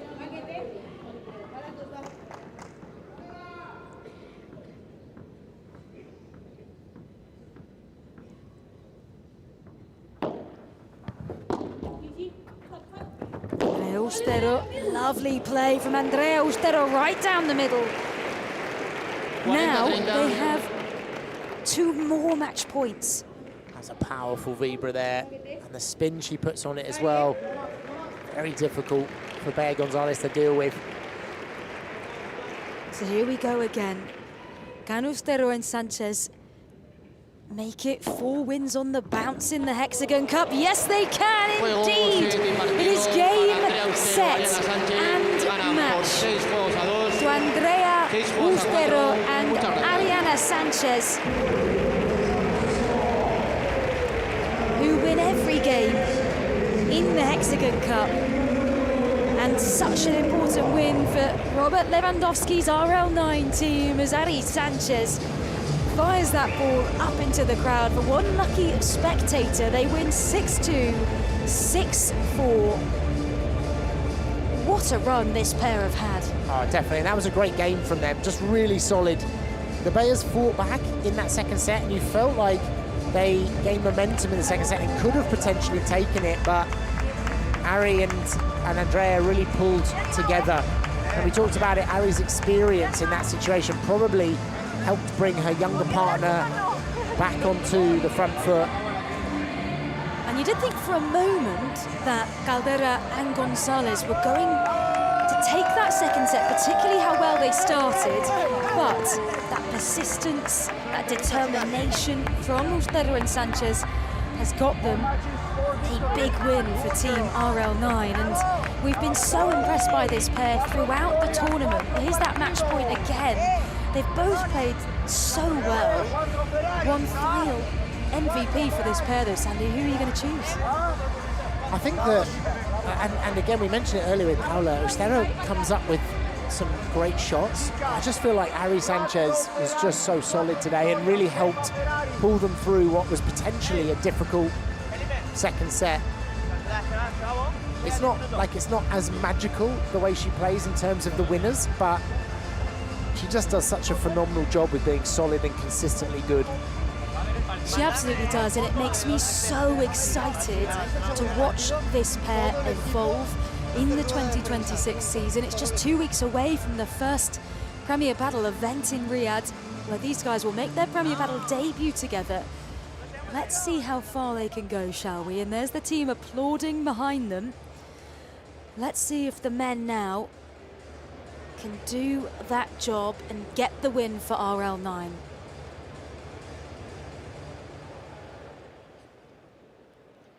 But now let's hear from the winners. Austero and Sanchez with Paula Morrillo. We'll try and translate for you as we go through this interview. Paula saying it's the first point in this 3rd and 4th place playoff. A good start. 4 games, 4 victories.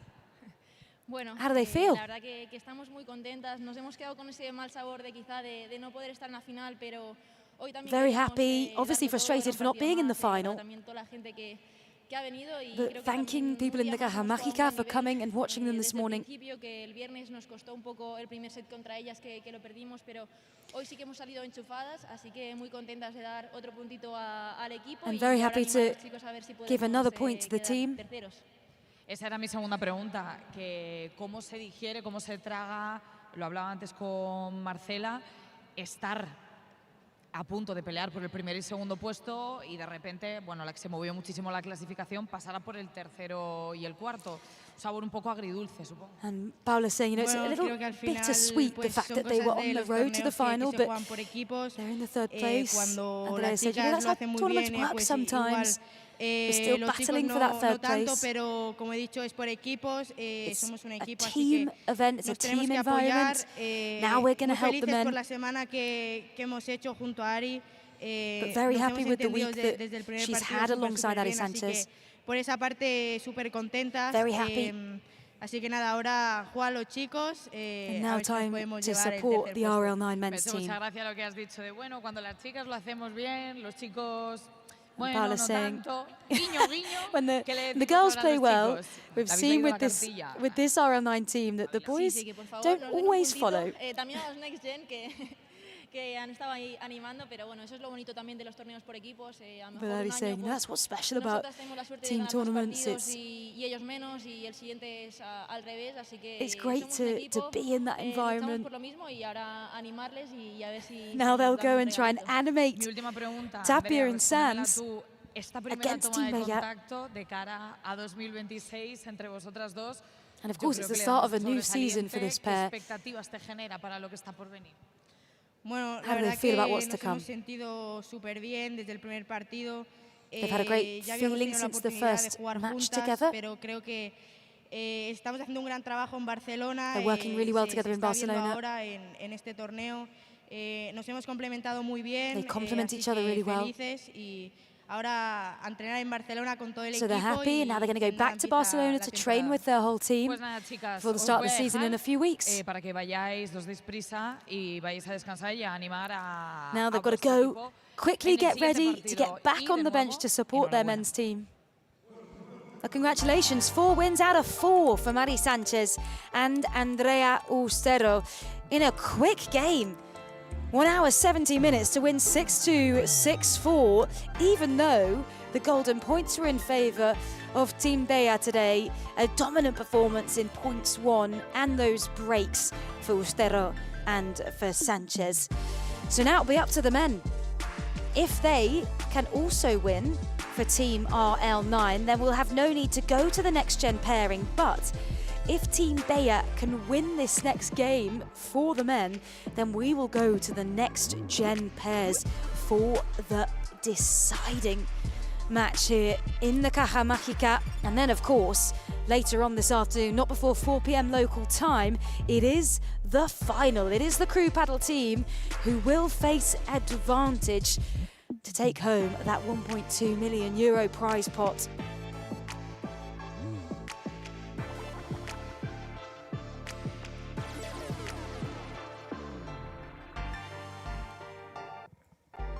And we have a mouth-watering game next with Tapia versus Cuello in this next match. Let's see how those world number ones will face off against each other. So what a match coming up next. What a chance to see the two best players in the world, Tapia and Cuello, face each other. Don't go anywhere, we'll see you back very soon.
So welcome back to the Generali Hexagon Cup 2026. It's time for the second match of the day after a dramatic start for this third and fourth place playoff. We're live from the Caja Mágica in Madrid. Here is the beautiful centre court, the iconic purple of the Hexagon Cup, and a win for Team RL9 this morning versus Team Bayer means that if Team RL9 now win in the men, they will take third position. It all comes down to today. We've been here since Wednesday. The qualifiers took place from Wednesday through to yesterday, and it was a dramatic finale yesterday to the qualification rounds where every point mattered. RL9 at one point looked like they were going to head straight into the final, but here we go for third and fourth place. It is Team Bayer taking on RL9. It is the two best players in the world who normally play together, Agüero and Tapia, now facing each other. This is going to be an epic matchup. For Team Bayer, it is Edu Alonso, partnered with the king, the number one, Arturo Cuello. This pair have had a really good tournament together. Edu Alonso came in last minute, replacing Coqui Nieto as he had an injury, and Edu Alonso also had to switch sides from his normal right-hand side play on the court over to the left to play with Cuello. These guys are great friends, trained together a lot in Valladolid with Gustavo Prato. Now share the court. A big hug there for Cuello towards Martin Canali, who'll be on the opposing bench today, but Martin Canali is someone who works with Arturo Cuello throughout the professional season alongside Tapia. But how exciting is this? Normally, Cuello and Tapia are side by side as the best player in the world, the best team in the world. They've spent 3 years at the #1 ranking spot. 2025 was no exception as they dominated the circuit in that matchup against Chingoto Angalan. But now they face each other. And for Robert Lewandowski's paddle team, for RL9, we have got John Sands heading out this pair, followed by Agustin Tapia. Mozart from Catamarca, the Argentinian world #1, partnered with John Sands, the player from Pamplona, the lefty in this pairing. And you can feel the energy. These two players here, John Sands, Agustin Tapia, are well loved on the circuit, but there's a real anticipation for this game. This best pair in the world who are so dominant on the professional tour, now on opposite sides of the net. It's all smiles now, but no doubt it is going to be competitive. And thank you for tuning in wherever you are in the world. This is going to be epic. My name's Emily Kilner, and delighted again here in the commentary box with the best view in the house, I'd say, to be joined by Sandy Farquharson. This is one, hard to predict, but two, I think, going to be a show. We're going to see lots of fireworks and exciting shots being played in this match. And again, I think, I wouldn't want to be the Hexagon predictor for this game. I imagine it's relatively even.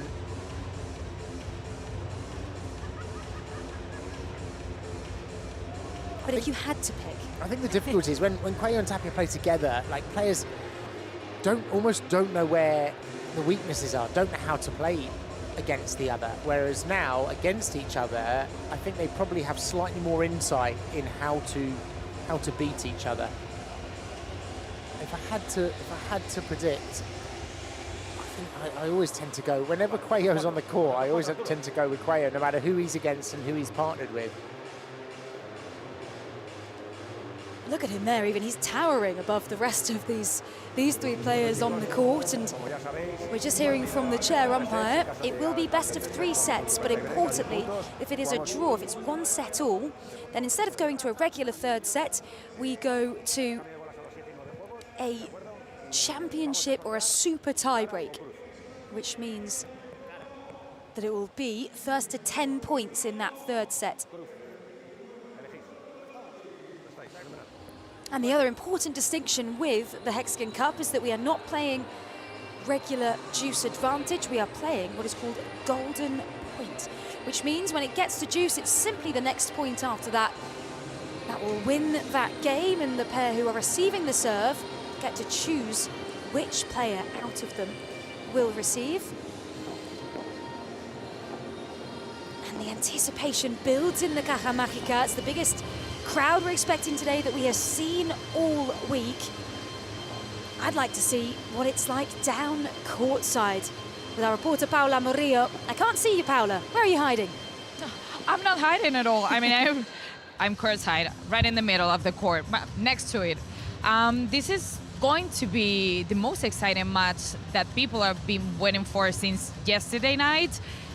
You know, it's really juicy having King Arturo and Tapia playing against each other. I gotta say, I saw them before they stepped into the court, and there's no bad blood between them. In fact, they were like making jokes. Let's see who wins. The better wins. I mean, let's see who wins because they're both number ones, but they were like making jokes on one another. As for RL9 team, I mean, they have it a bit easier. There's not that huge amount of pressure on them, but on Team Belas, the grass is not that green. They're holding into a lifeline or onto a lifeline. I don't know how to say it properly, but let's see what happens. People are excited. Both benches are nervous, and this is going to be one heck of a match.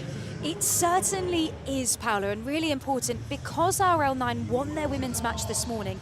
If the men win this, they take 3rd place. But let's meet our teams now. First up, Team Bella. I bet on myself.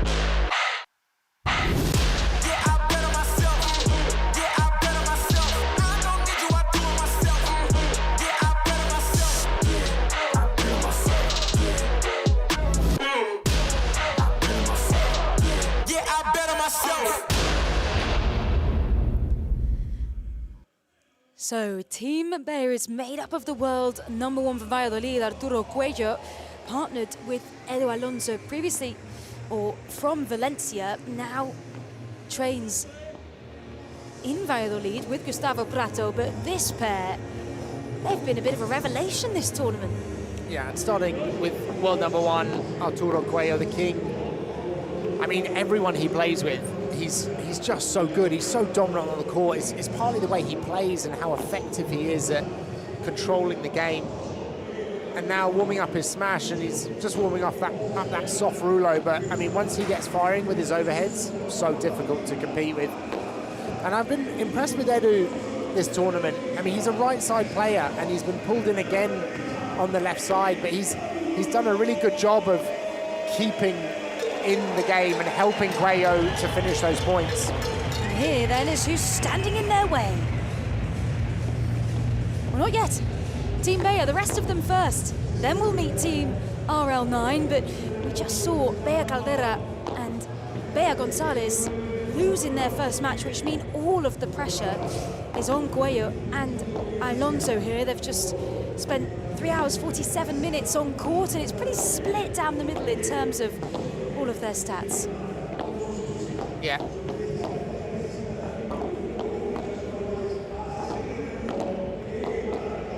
So that's Team Bella. Now let's meet Team RL9.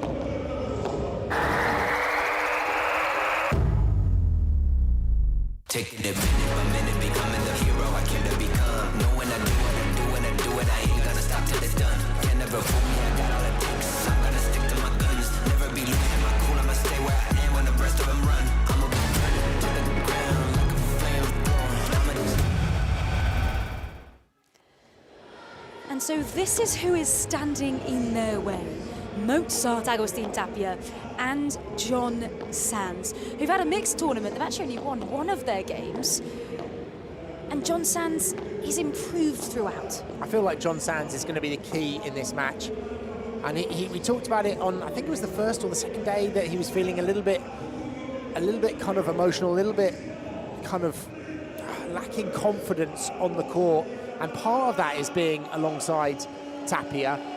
But part of that is just, you know, him at the moment in his game, he's just not feeling that confidence. And he's going to be on the cross with Cuello, so he really can't afford to have a bad game, otherwise Cuello is going to capitalise on that. And partnered with the other world #1, Agustin Tapia, the Mozart, the creative genius that is Tapia. He's so good at, again, unpredictability, finishing off these points. Can he get into this game? That's going to be the big thing. Is sometimes you feel with Tapia, he produces moments of brilliance, but doesn't actually sway the result. If he can get more involved, if he can make an impact, then it could be a really interesting match. So this RL9 pairing for Robert Lewandowski's team, I mean, they just saw Stero and Sanchez, who haven't lost a match so far in the tournament. Sands and Tapia, on the other hand, 2 losses and 1 win in their 3 matches, with almost exactly the same time on court as their opponents today. 50% of their points won versus their opponents, but they'll really want to get better in that set point and their golden point conversion. Yeah, set points and break points, golden points, these are all important points when you come into the game.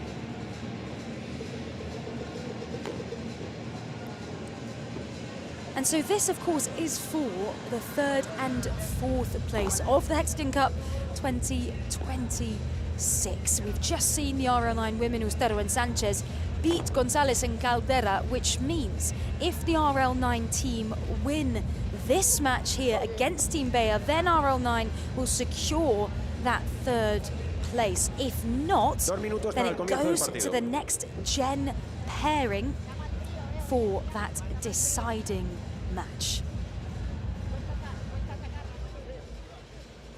And our win predictor now on the screen, 60% in favour of Team Bea, because they've had a better performance in the tournament so far. That's interesting, that, isn't it? That you'd say you've got the 2 world #1s, and actually Bella, like, on paper, ranking-wise, Edu Alonso is lower than John Sands, and so ranking-wise, you would assume that the RL9 would be stronger, but it's just the force that is Arturo Cuello, I think, that is giving people confidence. Vamos, Víctor, quiero verte darle. He looks relaxed before this game, as do they all.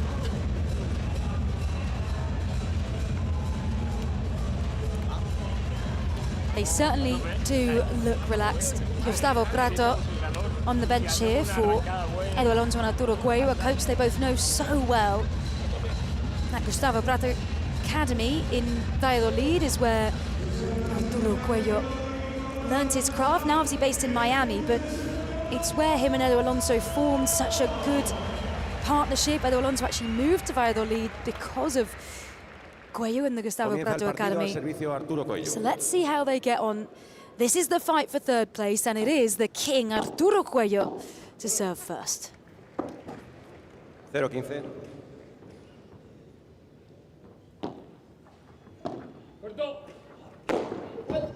That's a short lob, and Tapia went out with it. And like we always say at the start of these matches, we'll see a couple of unforced errors, we'll see players really trying to get themselves into the game. Unlike tennis and other sports, they don't usually come out super aggressive. It's almost like they want to play themselves into the match. No. That's just out from John Sands. 30-15. Maybe you're tuning into your first ever paddle match. Well, what a match to tune into. Yeah, you're in for a treat here. That's a big smash from Cuello. Not enough to clear John Sands. The point goes on, though. Now an unforced error from Tapia. It's almost like everyone's having a go at an unforced error here. 40-15. They're just testing their One limits. each, almost.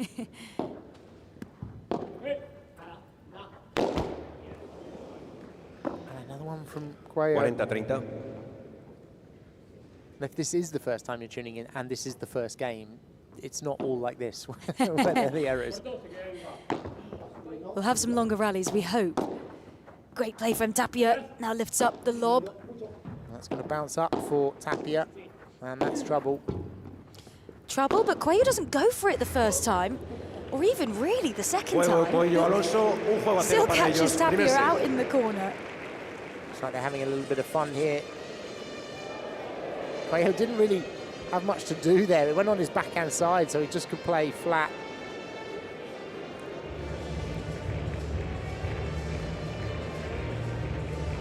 And a change of ends. After the first game, we change ends at every odd number of games, and scoring is the same as in tennis. We go love 15, 30, 40. Juice perhaps, but importantly, as we said, it is golden point rather than playing out advantage. And at the Hexagon Cup, we play a super tiebreak in the third set. Drop shot there from John Sands, and a little unforced error from him now. 0-15.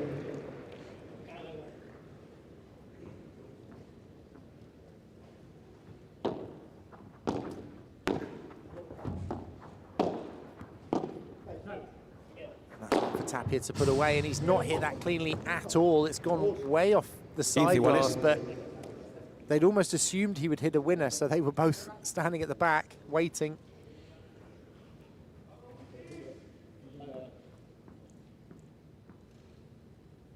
And that's what it's like to have a reputation of having a big smash.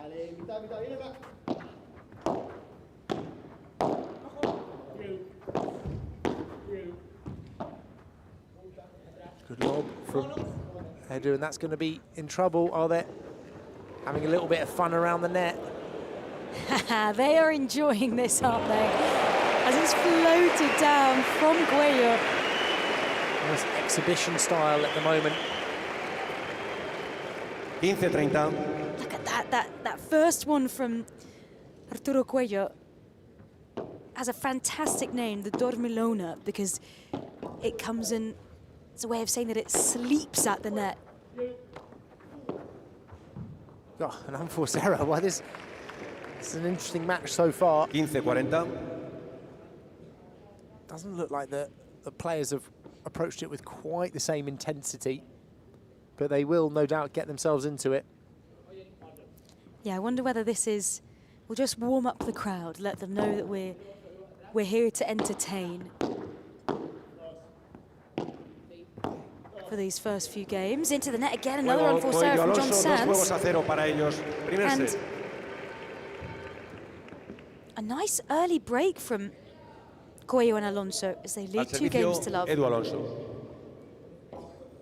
Edu Alonso will now serve, who, as we said, was brought in last minute to Team Bella because Coqui Nieto had to withdraw due to injury and has had to switch sides from his normal comfort on the right-hand side. He did this same last year when he had to come in as a reserve last minute, but he has played incredibly on this left-hand side.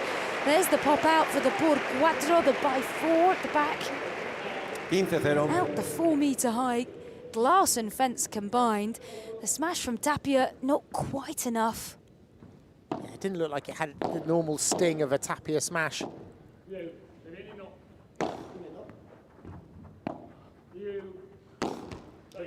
Forced error there, this time going for the Vibra down the line.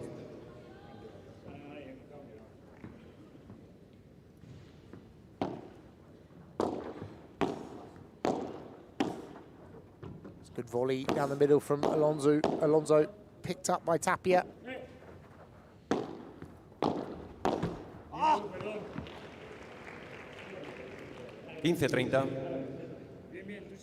This time Edu's turn for the unforced error.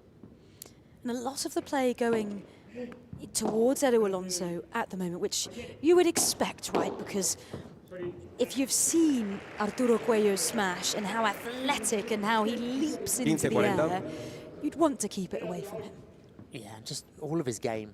I mean, he's just, you see him here at net and he just closes that net and can be so aggressive.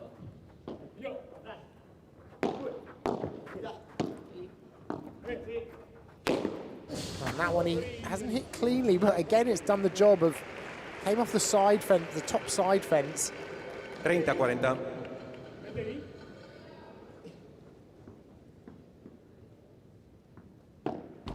Segundo servicio.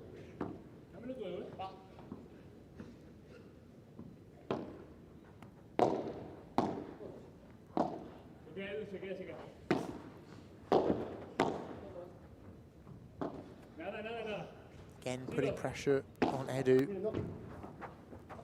Nice little Chiquita from Tapia here. These smart little shots around the net. And that's going to be trouble. Just popped out of the court by Agustin Tapia. That backhand pop out and they get a break straight back. And that's the danger of going for that smash and not being good enough, particularly against Tapia. I don't feel like we're seeing the highest level of performance at the moment, but I'm sure the players are going to be getting into it. Let's see if we can listen into the bench and try and translate a little bit of the strategy coming from the coaches. Here's Martin Canali.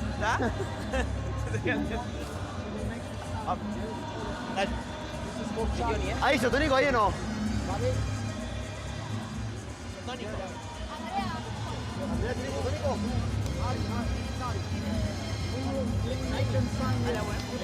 You can see the whole RL9 team cheering them on. I mean, Martin Canali doesn't have too much advice for his players.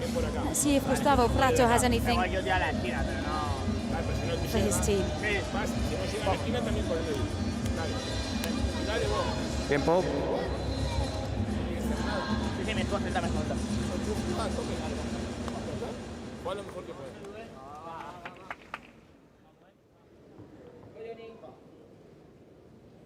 Al servicio Agustín Tapia.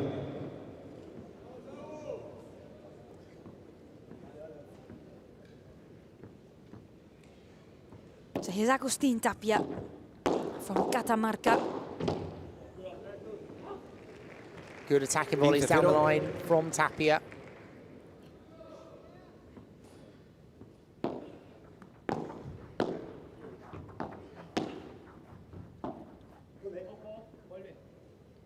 Oh, what a lob from Cuello there from a really difficult position. Managed to drop it down, inch perfect at the back.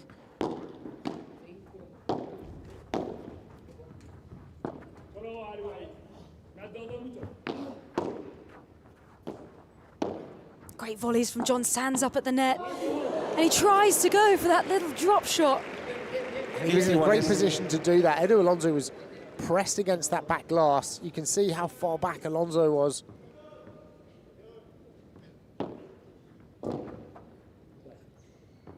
Oh, the perfect return there. A little bit lucky.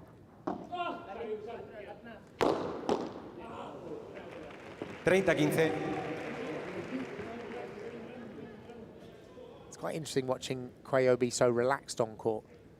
Normally he's, you know, kind of almost prowling around the net position. Oh, what a pickup from Tapia. That's gone in. Good change, and Tapia has called for it nice and early. Great defense from Edu Alonso at the back of that smash from Tapia. What a rally. And now they're on the wrong side for a lefty and a righty, but they're going to switch now probably.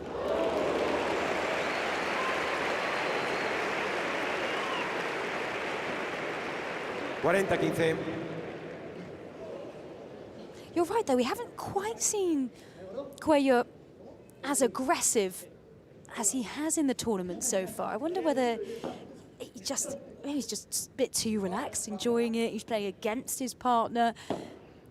No, segundo servicio. Yeah, and it's difficult for these guys as well. They spend the whole year competing for that #1 spot. Every point counts at every tournament. And now they're playing third and fourth playoff.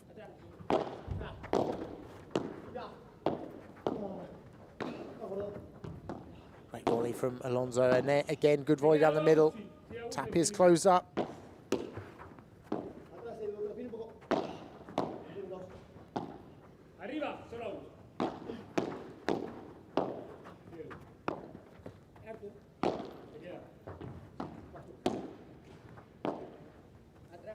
long rally here. Trying to force John Sands back, and that's going to come into Cuello's path. Out the door, not quite, hit the fence. Not quite, but he got away with that drop shot this time, John Sands, as Alonso has to go for the contra pared against his own glass. John Sands with the smash, it stays in.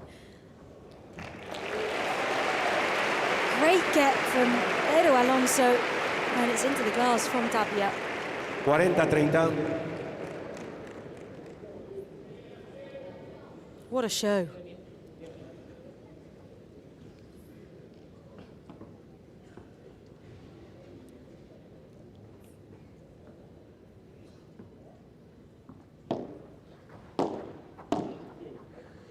Tapia up, winning the net with John Sands nice and early. Such a key part of the game. Great rouleau from Sands and out from Cuello. Juego Tapia Sanz, 2 juegos iguales. Primer set.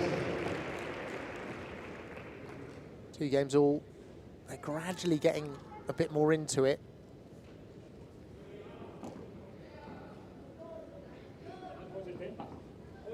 Al servicio de Arturo Cuello.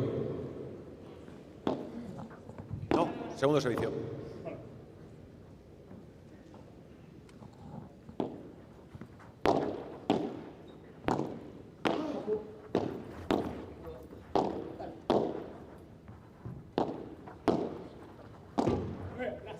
Cuello's called for it, he's far back.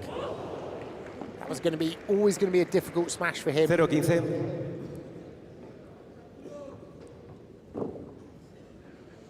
Cuello, who really makes those errors on his smash, having his 3rd year at world #1 with Tapia in the 2025 season. 13 titles in that season out of his 46 career titles as a player. And he is so dominant. I mean, he has such incredible court coverage. That is a lovely rulo from Tapia. 0-30. Angle there from Tapia. He was falling back as well. And into the fence makes it really unpredictable on that cage, on that bounce. Nothing Edu could have done.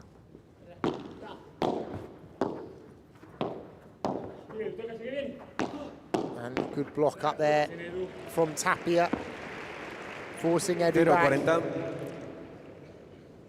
Now the chance for Sands and Tapia to break the serve of Cuello. And a good change from Edu to keep the net there, softer overhead, and this time the fake, and it's gone past them. 15-40.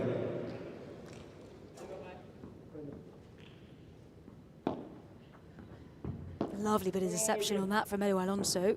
Still a chance for Tapia and Sands to break. Oh, Tapia wanted it there. A little bit of miscommunication, but he said it so well down the middle. And that one's gone out. Edu's on it. Oh, and that's a shame. It was a good effort from Edo Alonso at the out of the court. Primer set. With the por tres from Tapia out of the 3 meters. Tries to go over the top of the cage and can't quite get it in. And so the break for the RL9 team.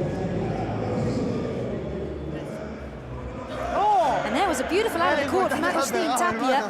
If you want to know a little bit more about it, then you are in luck. Here's Mauri Andrini.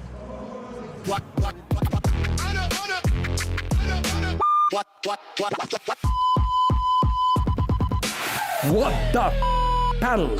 A quick guide to understanding paddle terminology. Think the point's over? Not in paddle.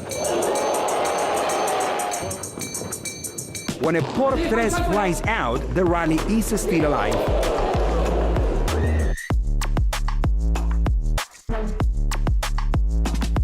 The ball bounces in, clears the 3 meters fence, and players explode through the door to chase it down. From there, you've got options. Float the lob over back to reset, or go for glory with a laser across into the opponent's net.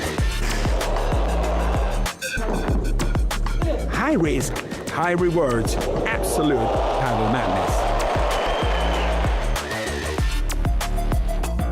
Now you know what the is happening in padel. So thank you, Mari and Rini, for jargon busting that out of the court play. We've got the por cuatro that goes out the back, the por tres that goes out the side of the 3 meters, and some of the most spectacular shots we see when the players chase the ball out the side of the court and get it back either over the top, like Edu Alonso tried to do, or through the door. Tapia, an expert at the por tres receiver, and a brilliant smash. So much kick on that topspin smash. 15-0. Edu Alonso was in the right place, but it just had too much on it. He couldn't reach.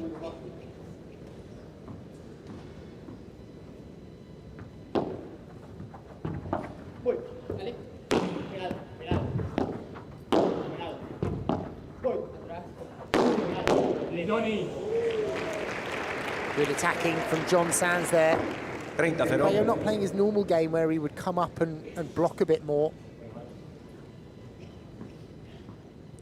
And you can see Andrea Usterro on the bench there for Robert Lewandowski's team, who just won with Ari Sanchez. 4 out of 4 matches for them, an incredible feat. What a bajada from John Sands. What a bajada from John Sands. 40-0. It's when the ball hits the ground, then comes up and you hit it down off the glass. He did that with such power across court. Juego Tapia Sanz, Chilla 4 really juegos a 2 came para around ellos. that like a fast Vibra. Al servicio Edu Alonso. 4 games to 2.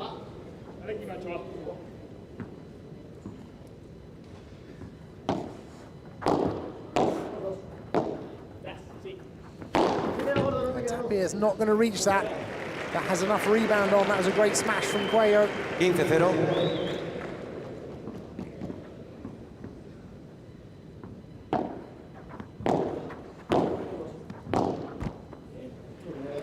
Attacking volleys there. 30-0. Edu. Tough to deal with those side glass shots. Shake of the head from Martin Canali on the bench. You often see him on the bench with Tapia and with Cuello. The Argentinian Canali. That's a great kick smash from John Sands, but it hasn't gone out, and therefore Cuello is able to punish it. And chances here for Cuello and Alonso to break back. It almost goes out, but that's dangerous there, as Cuello is able to finish. Here he comes with the huge smash, but Tapia is there, Tapia is there. Hops it out the court. And Cuello hitting the side glass, meant the ball slow down and didn't have the rebound he was hoping. Still.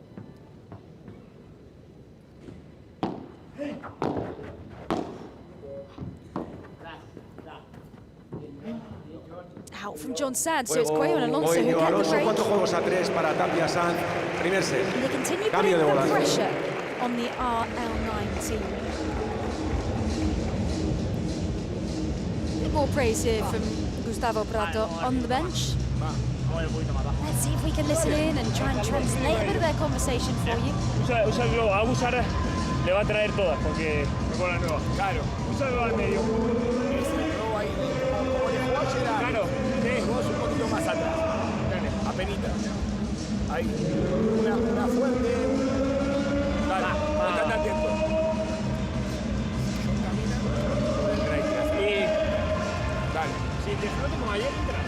Difficult to hear a little bit over the loud PA system here in the Caja Mágica.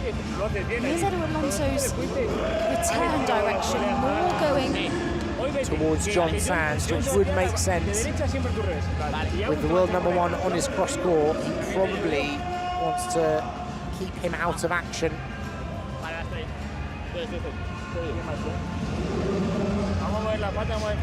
And there's a great energy in the stadium because on the big screen in the middle of the court, we have the most valuable fan screen being shown, and it's going around the crowd. There's lots of dancing going on. There's lots of energy on the centre court in the Caja Mágica.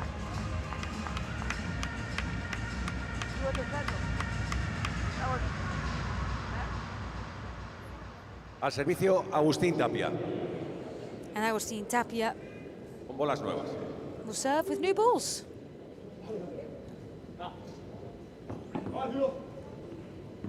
New balls because they get a little bit of wear and tear.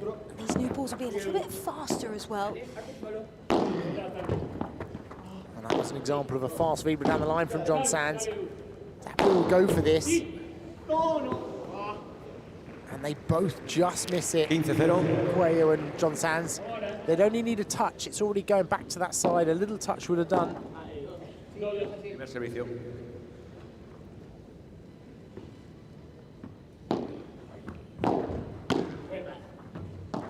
Great backhand volley from John Sands, right into the corner.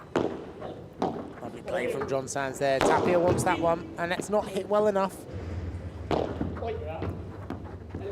Behind the back from Edu Alonso. John Sands is going to kick that one. That's a good smash from John Sands there. Edu not even attempting the jump. 30-0.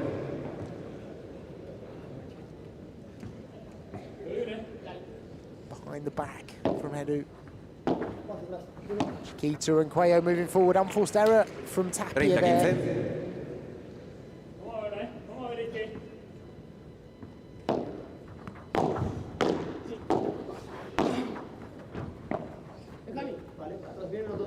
Tapia says that one's mine. The bajada down the middle. Good change from John Sands. Yeah, really nice from John Sands. In comes Tapia, popped out of the court. And John Sands set up that really for Tapia. Yeah, he's using a lot of his Vibras going down the line, which would make sense with Cuello on his cross. This time going cross to Cuello, and it's Cuello's error. Hard to say an unforced error, but normally Cuello would be in blocking that ball, I think. Yeah, Cuello, he's probably not on his best form in this match so far. Just Al servicio, Arturo Cuello. on the pace, but we have such high expectation for him, don't we? We certainly do. He's called the king for a reason. And he is serving now, the player that went pro. At just 17 years old, he's played with legends in his time, the likes of Lamberti, Belasteguin. Lovely get from Tapia, who is all over the place, dancing at the net. Yeah, having a bit of fun out there, you can see it. That's a shot you would never normally see Cuello hit. That little change of direction. Great volley from Edu Alonso, keeping low off that back glass.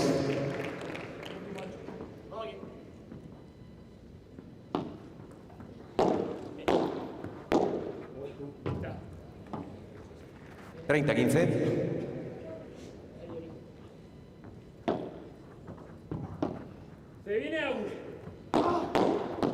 block from Tapia. That was coming fast, but he's able to put it down to the feet, down the line. Such a good volley. Seeing a little bit more attack from Tapia here. And I think it's partly as well because Edu is playing more balls, and on his cross, that means that Tapia's more likely to play a little bit more.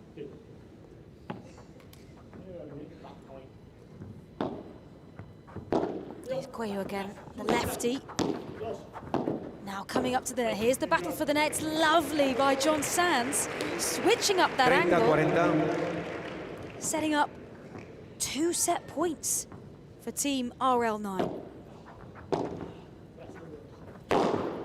Smash from Arturo Cuello saying, not yet. That's a bit more Cuello, isn't it? That is a bit more Cuello. Falling back a little bit, can generate so much power on that overhead.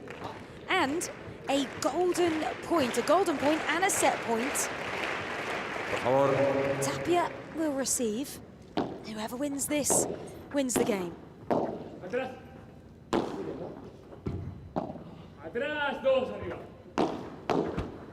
Oh, an unforced error on the volley from Sands this time. And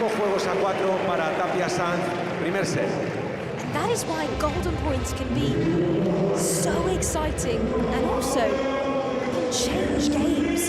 That was a set point, golden point. And now it's 5-4, so Team Bayer continue to put the pressure on Team RL9. Who, of course, need the win to prevent this going to a next-gen decider.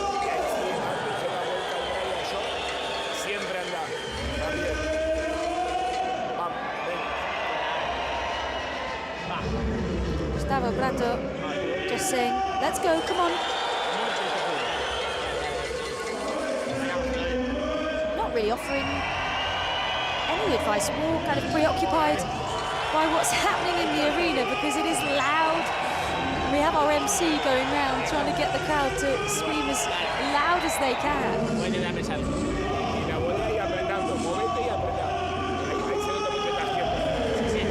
He's saying to Alonso, he's just got to keep apretando, getting pressure now.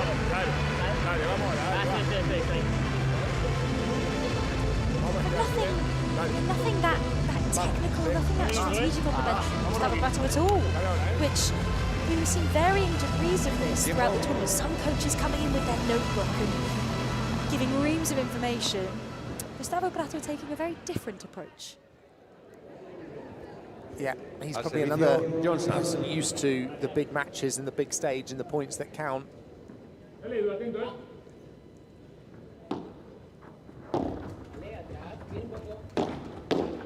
That's more like it from Cuello, coming in forward and blocking. This is where he's most dangerous. And Tapia aware of that, so overhits the lob a little bit, trying to get over him. And a reminder, this is our 3rd and 4th place playoff in the Hexagon Cup this year. It's a brilliant serve. I mean, a rare ace. Yeah, that kind of just got in the glass where Edu wanted to hit. It feels a bit weird calling it an ace, doesn't it? Because it's not because it's maybe powerful. A service winner. Yeah. Tapia with the kick smash. What a kick on that. That is huge. I mean, Cuello was running across to try and snap it up, but it just got so much height off the rebound, and you can see how much topspin is on that ball. Good volleys from Sands to both sides there. One in deep to the corner to Edu, and then across to the fence. A great 1-2 combination.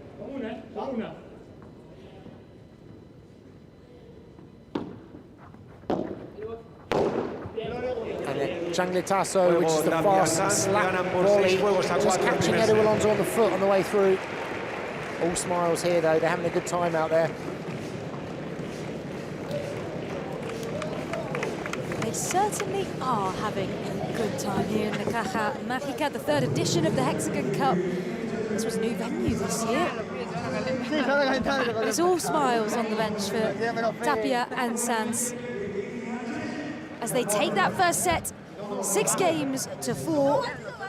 And if they do go on and then win this second set, then they will take the 3rd place in this edition. If Team Bayer can come back and win, of course, if they win the next set, then it goes to a super tiebreak. It will then go to a next-gen pairing decider. But there's that first set, just shy of 36 minutes. 6-4 to Tapia and Sands, and almost all the stats in their favour. Yeah, they're looking in control there. Quite a lot of break points. They've only managed to convert 2 out of the 6, but I do feel like they're in slightly more control of this match.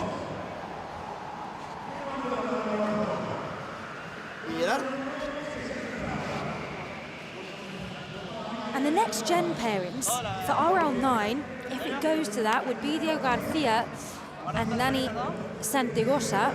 They would be taking on 14 Bea, Rubini and Gonyi. These are players who are within the top 150, between the top 150 and the top 40 in the world, and are up and coming. Comienza el segundo set al servicio Only Arturo Coello. if Cuello and Alonso win this match. Yeah. Otherwise they won't play. And it's the same in the final later, which is at 4 p.m. local time here in Madrid. That's between Crew Paddle, the defending champions from last year, and Team Advantage. The Hexagon Cup is a celebrity-owned team-based tournament. We have a male, female, and a next-gen pair, and it's just getting bigger and better every year. Just long for the contraband end there from Cuello. Ball went round him, he was forced to stretch.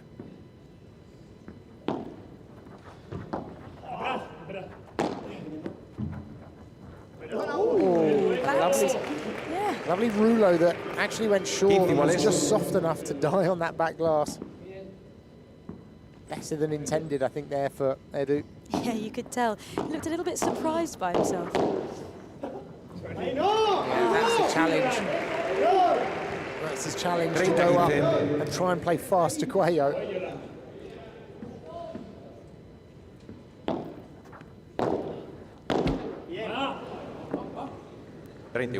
Forced error from Cuello on that backhand volley.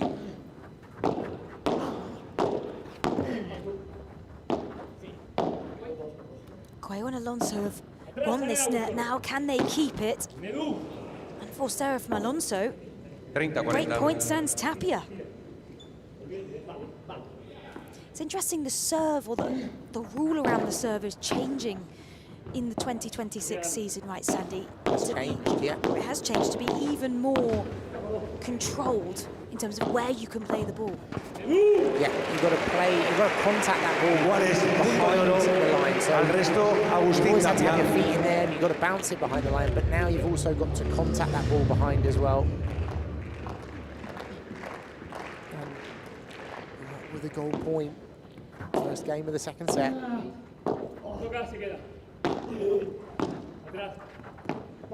Good cross court from Tapia. You can see John Sands trying to come in, can't you, and get that volley.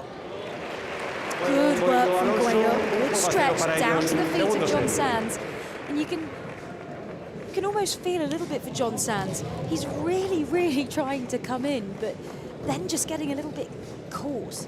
Yeah, it's just an unforced error for him there. I mean, trying to stretch Cuello is not easy. He's so long, his arms and his reach is so long, it's difficult.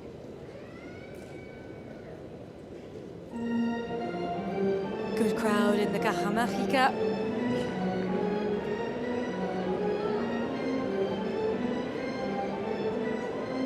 A really international crowd as well. There have been people here that we've spoken to and met throughout the week. Al servicio, John Sanz. From all parts of the world that have flown in to Madrid for this event. 15-0. It's more like it from John Sands there, attacking that easy ball.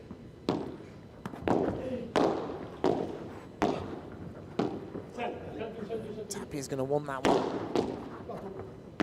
It's kept alive by Cuello though, and now they're back in the point.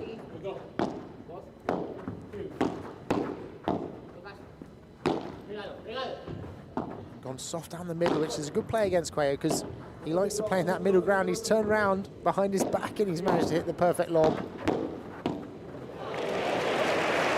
Cuello having a little bit of fun there.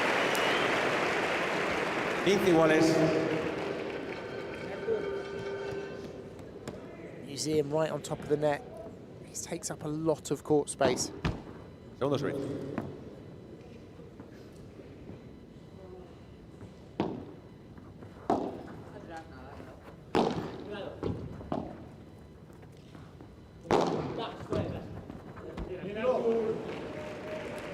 Good vibras from John Sands there in that corner. And you can see Cuello was trying to play the Chiquita and then come in behind it. Just clip the top of the net. And the Vibra shot that you mentioned there, Sandy, just one of those selection of overhead shots that the players can choose. What defines a Vibra, for example, versus a bandeja overhead shot? Yeah, the Vibra is really the attacking slice smash, coming round the ball, getting a little bit of side spin on it, combined with slice, with the intention to either finish the point or to set it up.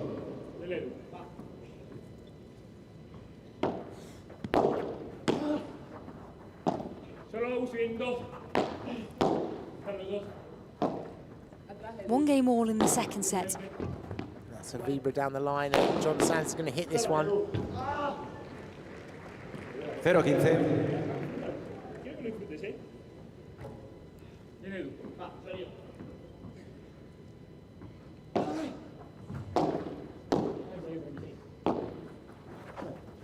Jumping smash, but Tapia's got it, and he hasn't been able to tap it out. Oh, and it actually sat up. I think Edu had already committed to finishing that point and was already out, and then he suddenly got a ball on his plate.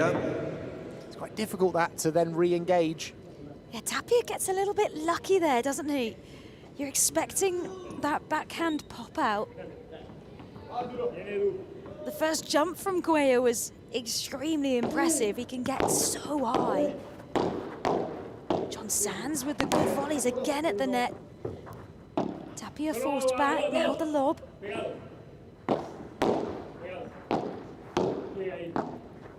And John Sands is going to go for that, and Arturo is stuck up at the net there. Somehow managed to avoid the ball. And fast. I think that may have even clipped a little bit of a net cord. There was a bit of an apology from John Sands. 0-40. Chance for Sands and Tapia to break. They do look like they're having fun out there, like a training day match.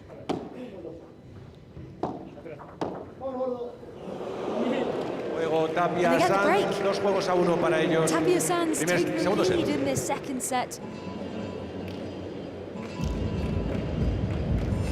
Really 2-1.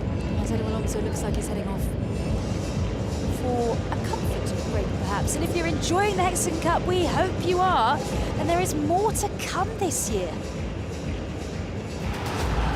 The moment has come. A first-of-a-kind team series. A global stage. Teams owned by international superstars. Created to elevate the sport with equal visibility for men and women. Hexagon World Series にようこそ。There's a little extra in that one. Hexagon World Series, governed by FIP. This is how paddle grows. Together, through the power of teams. Are you ready? Hexagon World Series. Team up. So how lucky are we? The Hexagon World Series is expanding, making this tournament even more global. We'll get to see the stars of the paddle stage in even more locations throughout the year. Make sure you follow Hexagon Cup to keep up with the news, as Tapia and Sands are eager out onto the court, but you did see Edu Alonso walk off. Just go for a little comfort break. As Sands just trying to hype up the crowd. There's Paula Murillo on the bench with John Sands' father. Al servicio Agustín Try and también. catch up with her in a bit to see what she was chatting to John Sands' dad about, but great to see the family. They were having a laugh by the looks of it. They were having a laugh.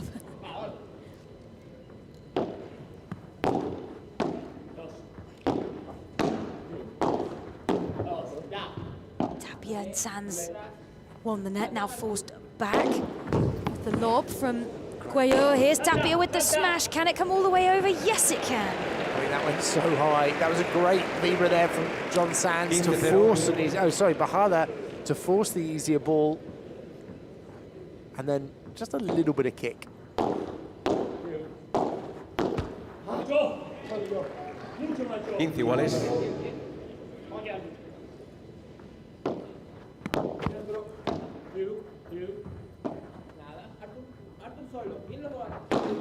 Great power from John Sands there. So good off that shot. 30-15. Low in the corner. Even someone of Cuello's ability, not easy to defend.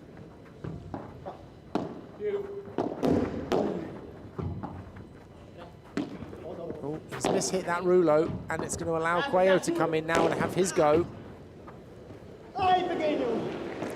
It's the smash from Cuello, and you heard John Sands shout at himself as he went up to try and get that, and he was like, oh no, I'm too small.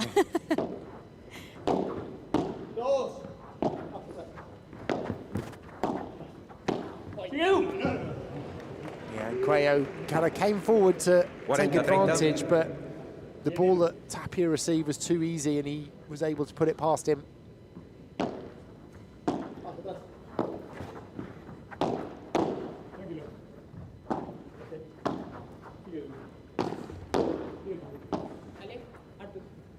He's coming towards Edu Alonso. It's just switched up. It's a good volley from John Sands and great defensive lob there from Edu. And Edu going for looks like a drop volley, but went midway up the side fence. Al servicio Arturo Coy.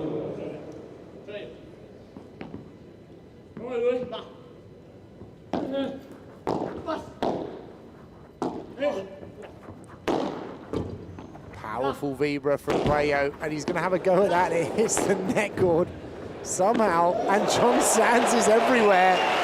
Absolutely flying, John Sands. I mean, he adjusted to that one so well as it skipped off the net, kind of on the volley behind his back. Tapia gets out the way. And look at that celebration from Tapia. He's almost like, how did you do that? He didn't know what was going on.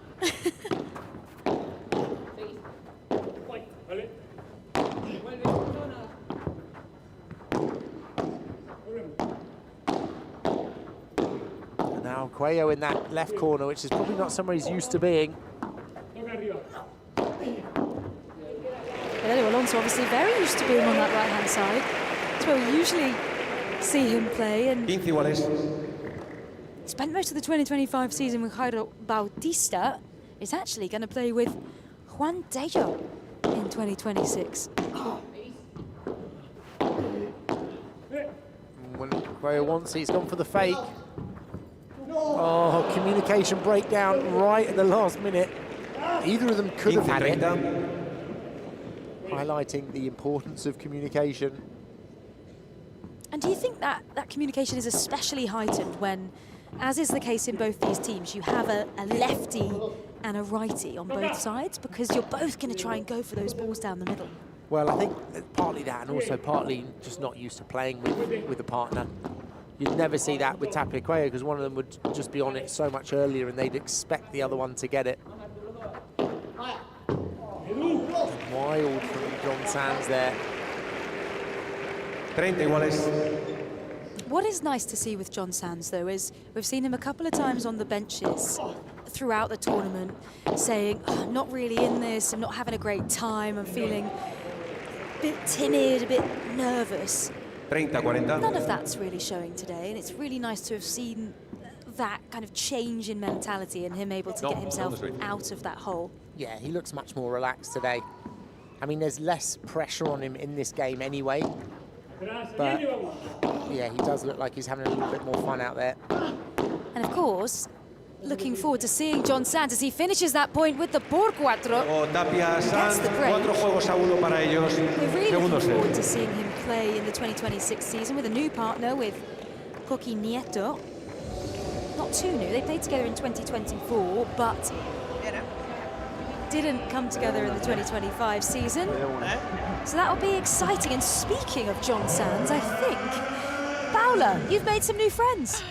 Exactly, Emily. I made some new friends, and I think I made the funniest people that are here today at the Caja Mágica, which are John Sands' parents, especially his dad, Javier Sanz. I was talking to him before I was interviewing him for the Spanish feed of the broadcasting thing, and oh my God, he's so much fun, so much fun. He told me he was all about the jokes, and he told me John Sands started playing the paddle thanks to his parents, because both their parents used to play paddle. And whilst I was interviewing him, John Sands actually was seeing us. He was looking through the glass of the court, and we ended up like saying hello to him, and we were having a blast. We couldn't even talk. I mean, he's so much fun to be around. He's so excited to be here. He told me actually that he still gets nervous every time John is playing, no matter the context, no matter the game. But you need to calm down and meet his parents. You really do. Okay, Paula, I'm relying on you that you're going to take me to John Sands' dad so I can have a bit of a joke with him after. Yes. And what's the general atmosphere down there like? Because you've got 2 number 1s on the court. The atmosphere is magical, it's electric, and people are really shouting, screaming to every point, to every ball, to every effort any of the teams make, because, as you said, Emily, there are two number ones, and obviously their partners deserve the aliento. That's how we say it in Spanish. The push from the crowd. Thank you, Paula. So let's see, will the push from the crowd try and animate Team Bayer a little bit more, who are now 4-1 down as the RL9 team lead 4-1, 15 love. John Sands is serving. We heard there he's got support from his father, who he actually needs the credit for getting into the sport, as many players do. They were inspired by their parents. There's the smash from Tapia. Edu Alonso can't get there. And a happy Martin Canali on the bench. Yeah, big kick smash there from Tapia, and they're running away with this second set a little bit. Little Chiquita from Agüero, the little shot down to the feet of your opponents. Well adjusted by Alonso, as John Sands switch it up, but into the back pass from Agüero.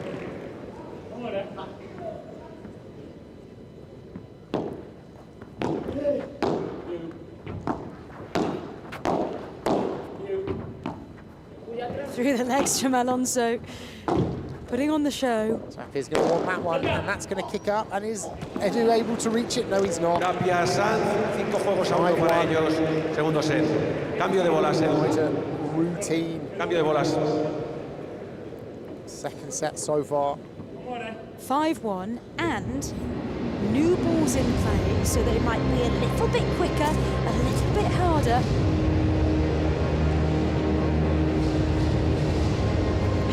If RL9 now win this second set, which is looking incredibly likely, they will finish in third place over Team Bay, and there'll be no reason for the next gen to play in a decider. That only happens if Team Bayer win.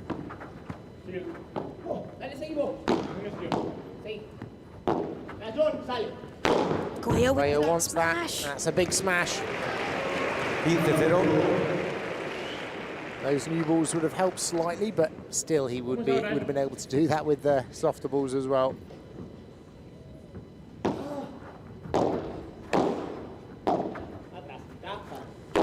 Here comes the king with another smash, and it's into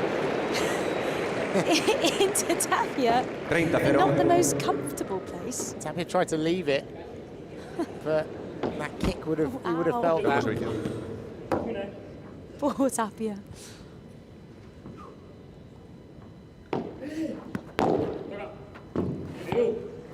Sarah down from John Sands. And a very quick game in the other direction now.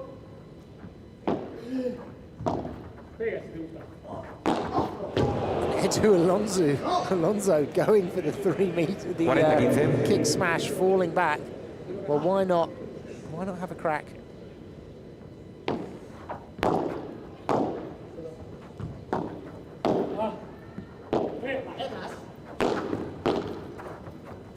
Great defense from John Sands, but it's another big smash from Agüero. He's turned up the diet, turned up the heat in that game. I wonder whether he's just left it too late. Yeah, I would say so. Even if he really wanted to fight back, I think he might be struggling from this point.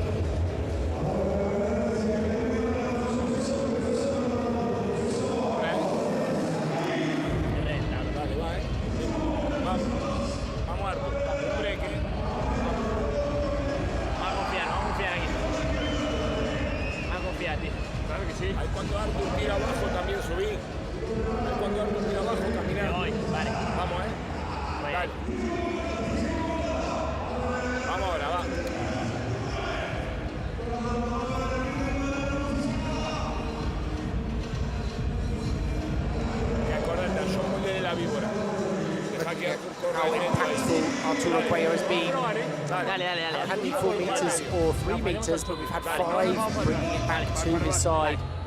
Something he's very comfortable doing. It's rare, though, to see no por cuatro, no por tres from Arturo Cuello. Maybe just goes to show, you know, he's so comfortable playing alongside Tapia, but also, as we've kind of alluded to, when they're playing and competing for servicio, Agustín Tapia. spot for the points in the Por FIP favor. rankings, I think they probably just feel like there's a little bit more at stake there.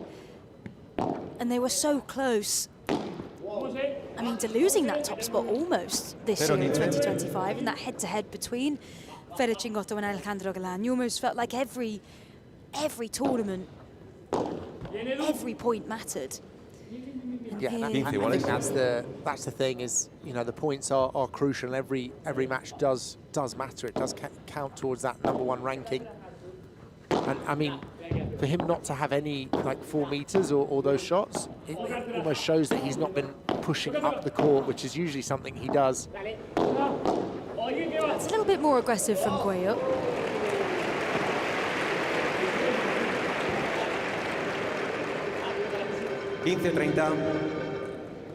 It's a good flick to get that ball back from Tapia. Great get from Cuello, he's so tall. Aguero Alonso, brilliant defense on the first bit. Just into a waiting Tapia though.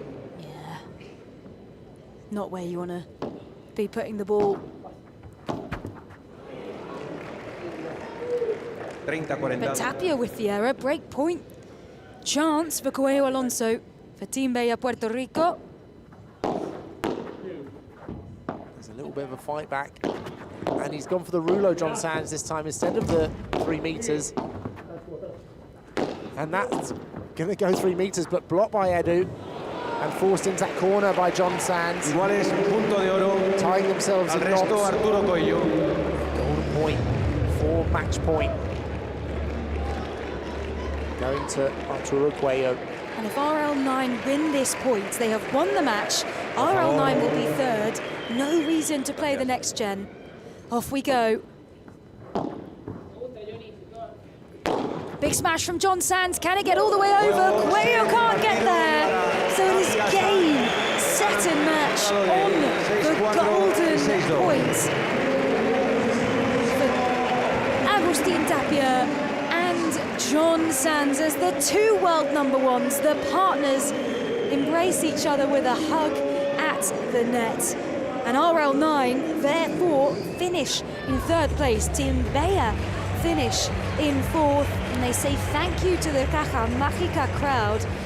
No reason for the next-gen pairings to take to the court then, because RL9 take it in both of the matches, female and male. And it was a good end to this tournament for John Sands and Agustín Tapia, who have grown throughout.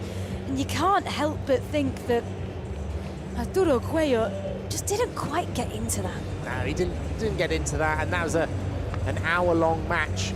Don't know when the last time he would have been so quickly defeated in an hour.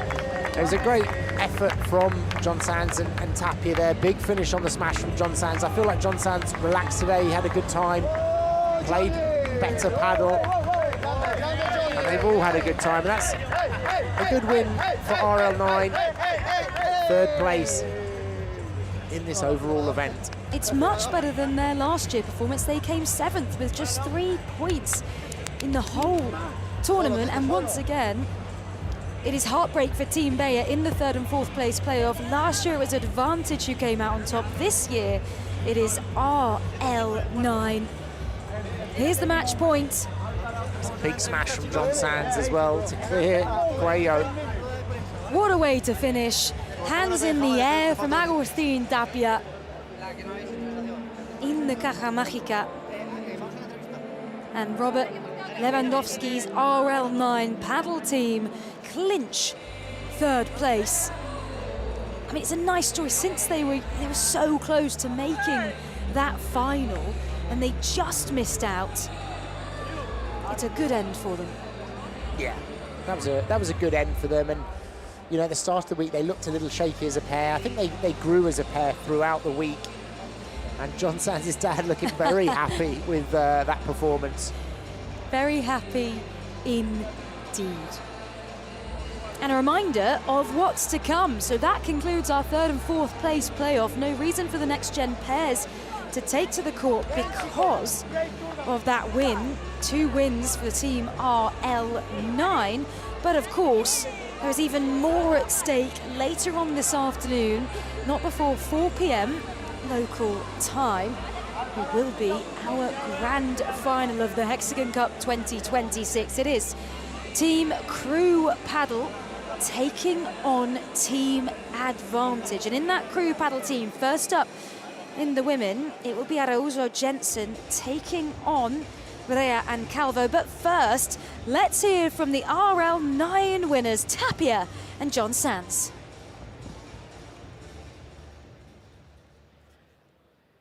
Vamos a buscar estas primeras impresiones de los ganadores de este partido y de oficialmente el tercer equipo clasificado de esta Hexagon Cup, que es el equipo de Robert Lewandowski. Agustín, muy merecida esa tercera posición, peleada, un partido hoy de las chicas y de vosotros.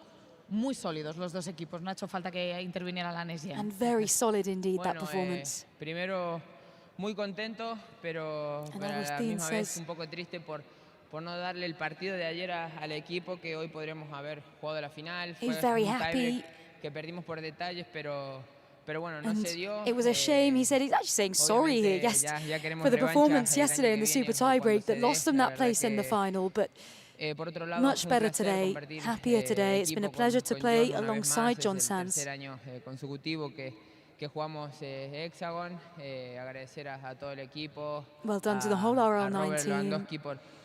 Por apostar to Robert Lewandowski as well. Es una estrella, un gran deportista y bueno, muy agradecido de poder estar en su equipo, así que nada, a las chicas también felicitarlas que and well done to the girls as well. Well done to Ari and Andrea. Y gracias a They're geniuses for winning all 4 of their games. Y gracias a ella estamos en el tercer puesto, así que nada, un placer, agradecer a toda la gente que se acercó durante toda la semana. It's been a pleasure. Thank you to everyone who's been watching, supporting us throughout the tournament this week. Very happy. Vamos a says Tapia, the world number el aplauso del público de Madrid para esta pareja que ha conseguido certificar esa tercera posición en el segundo partido.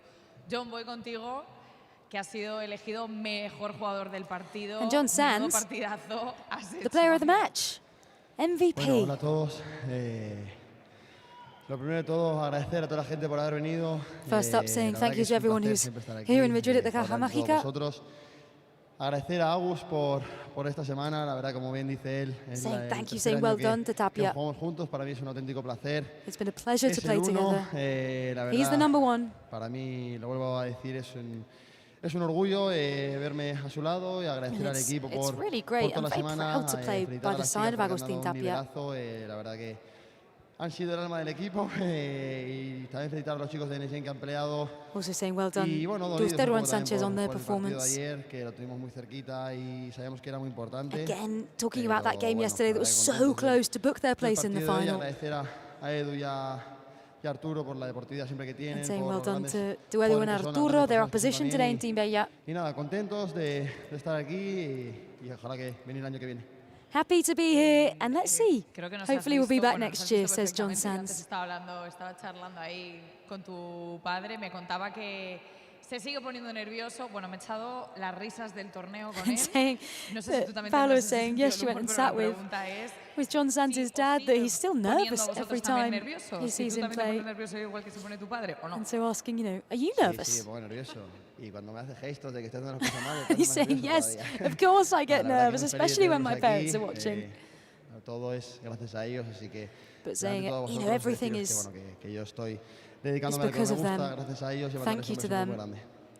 Y la última pregunta, José, habéis dicho hace un momento que os vais con un poco de mal sabor de boca por no haber estado peleando en la final, pero saying it's a shame that they're not playing in the final tercer puesto, and to be so close, but they have to celebrate getting their last win and becoming third. Bueno, déjame agradecerle a los rivales también, a Artur, la verdad que que es un placer y And Tapia jugar saying, contra first él, up, let me say well done to Team Bea, to Arturo and to Edo Alonso. Así que nada, para mí un placer y felicitar a todo su equipo. And saying congratulations to the whole team Bea as well. Un tercer puesto obviamente se festeja. Yo me tengo que volver a casa, que ya llevamos una semana larga. It's a pleasure to be in third place now, he's saying. Time to go home, time to continue training because it's a long season ahead. But we're going to go and relax as much as we can, train, and get ready for the season. In just 2 weeks' time that it kicks off in Riyadh. Y os deseo la mejor de las suertes para este año que solo acaba de empezar. A 1 de febrero estamos. Muchas gracias. Well done, good luck, says Paula Murillo. And that is how it all played out, this third and fourth place match in just over an hour. 6-4, 6-2, nearly everything apart from the golden point in favour of Sanz and Tapia. What a performance from them. Yeah, they looked more dominant today for sure, and I just felt like the Team Bea just couldn't really quite get into that match.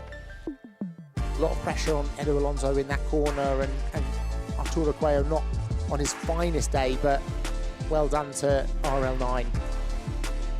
And a reminder then of what's to come. So we still have our final coming up this afternoon at 4 p.m. local time, which will be crew paddle taking on Advantage. So plenty more paddle to come. A reminder, it could still go to 3 matches if Next Gen have to play if there is a draw. But that didn't happen just now because it was 2 wins for RL9 in straight sets for Ustero and Sanchez, and for Tapia and Sanz. It is Team RL9 who finished third, Team Bea who finish fourth in the Generali Hexagon Cup 2026. Will it be crew paddle? Will it be Advantage taking home the top spot later? This is the Caja Mágica.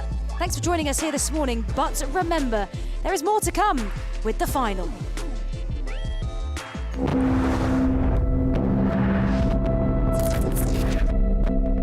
In the blur, shapes collide.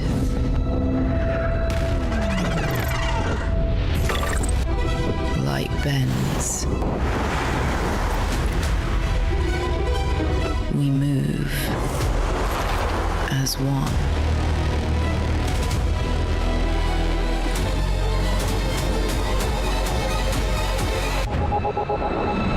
Threads intertwine,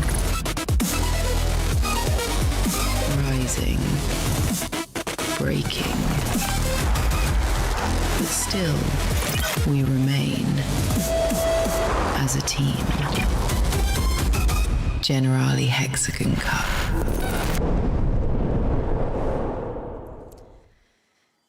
So we've now got our third and fourth places for this year confirmed, but who will be the champion?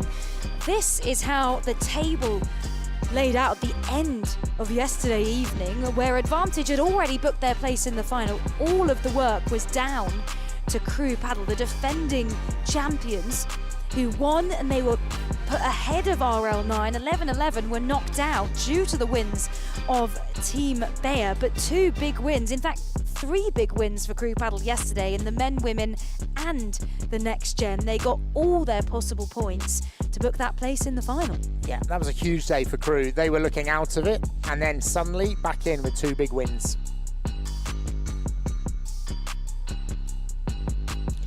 And so here is what's still to come. From 4 p.m. local time, so there's a bit of a gap now before we get to these matches. Make sure you come back. It is Team Advantage taking on crew paddle. First up, it will be the women, followed by the men, and Next Gen will only play if it is a tie. If Advantage win 1 and crew win 1, then Next Gen will be the decider.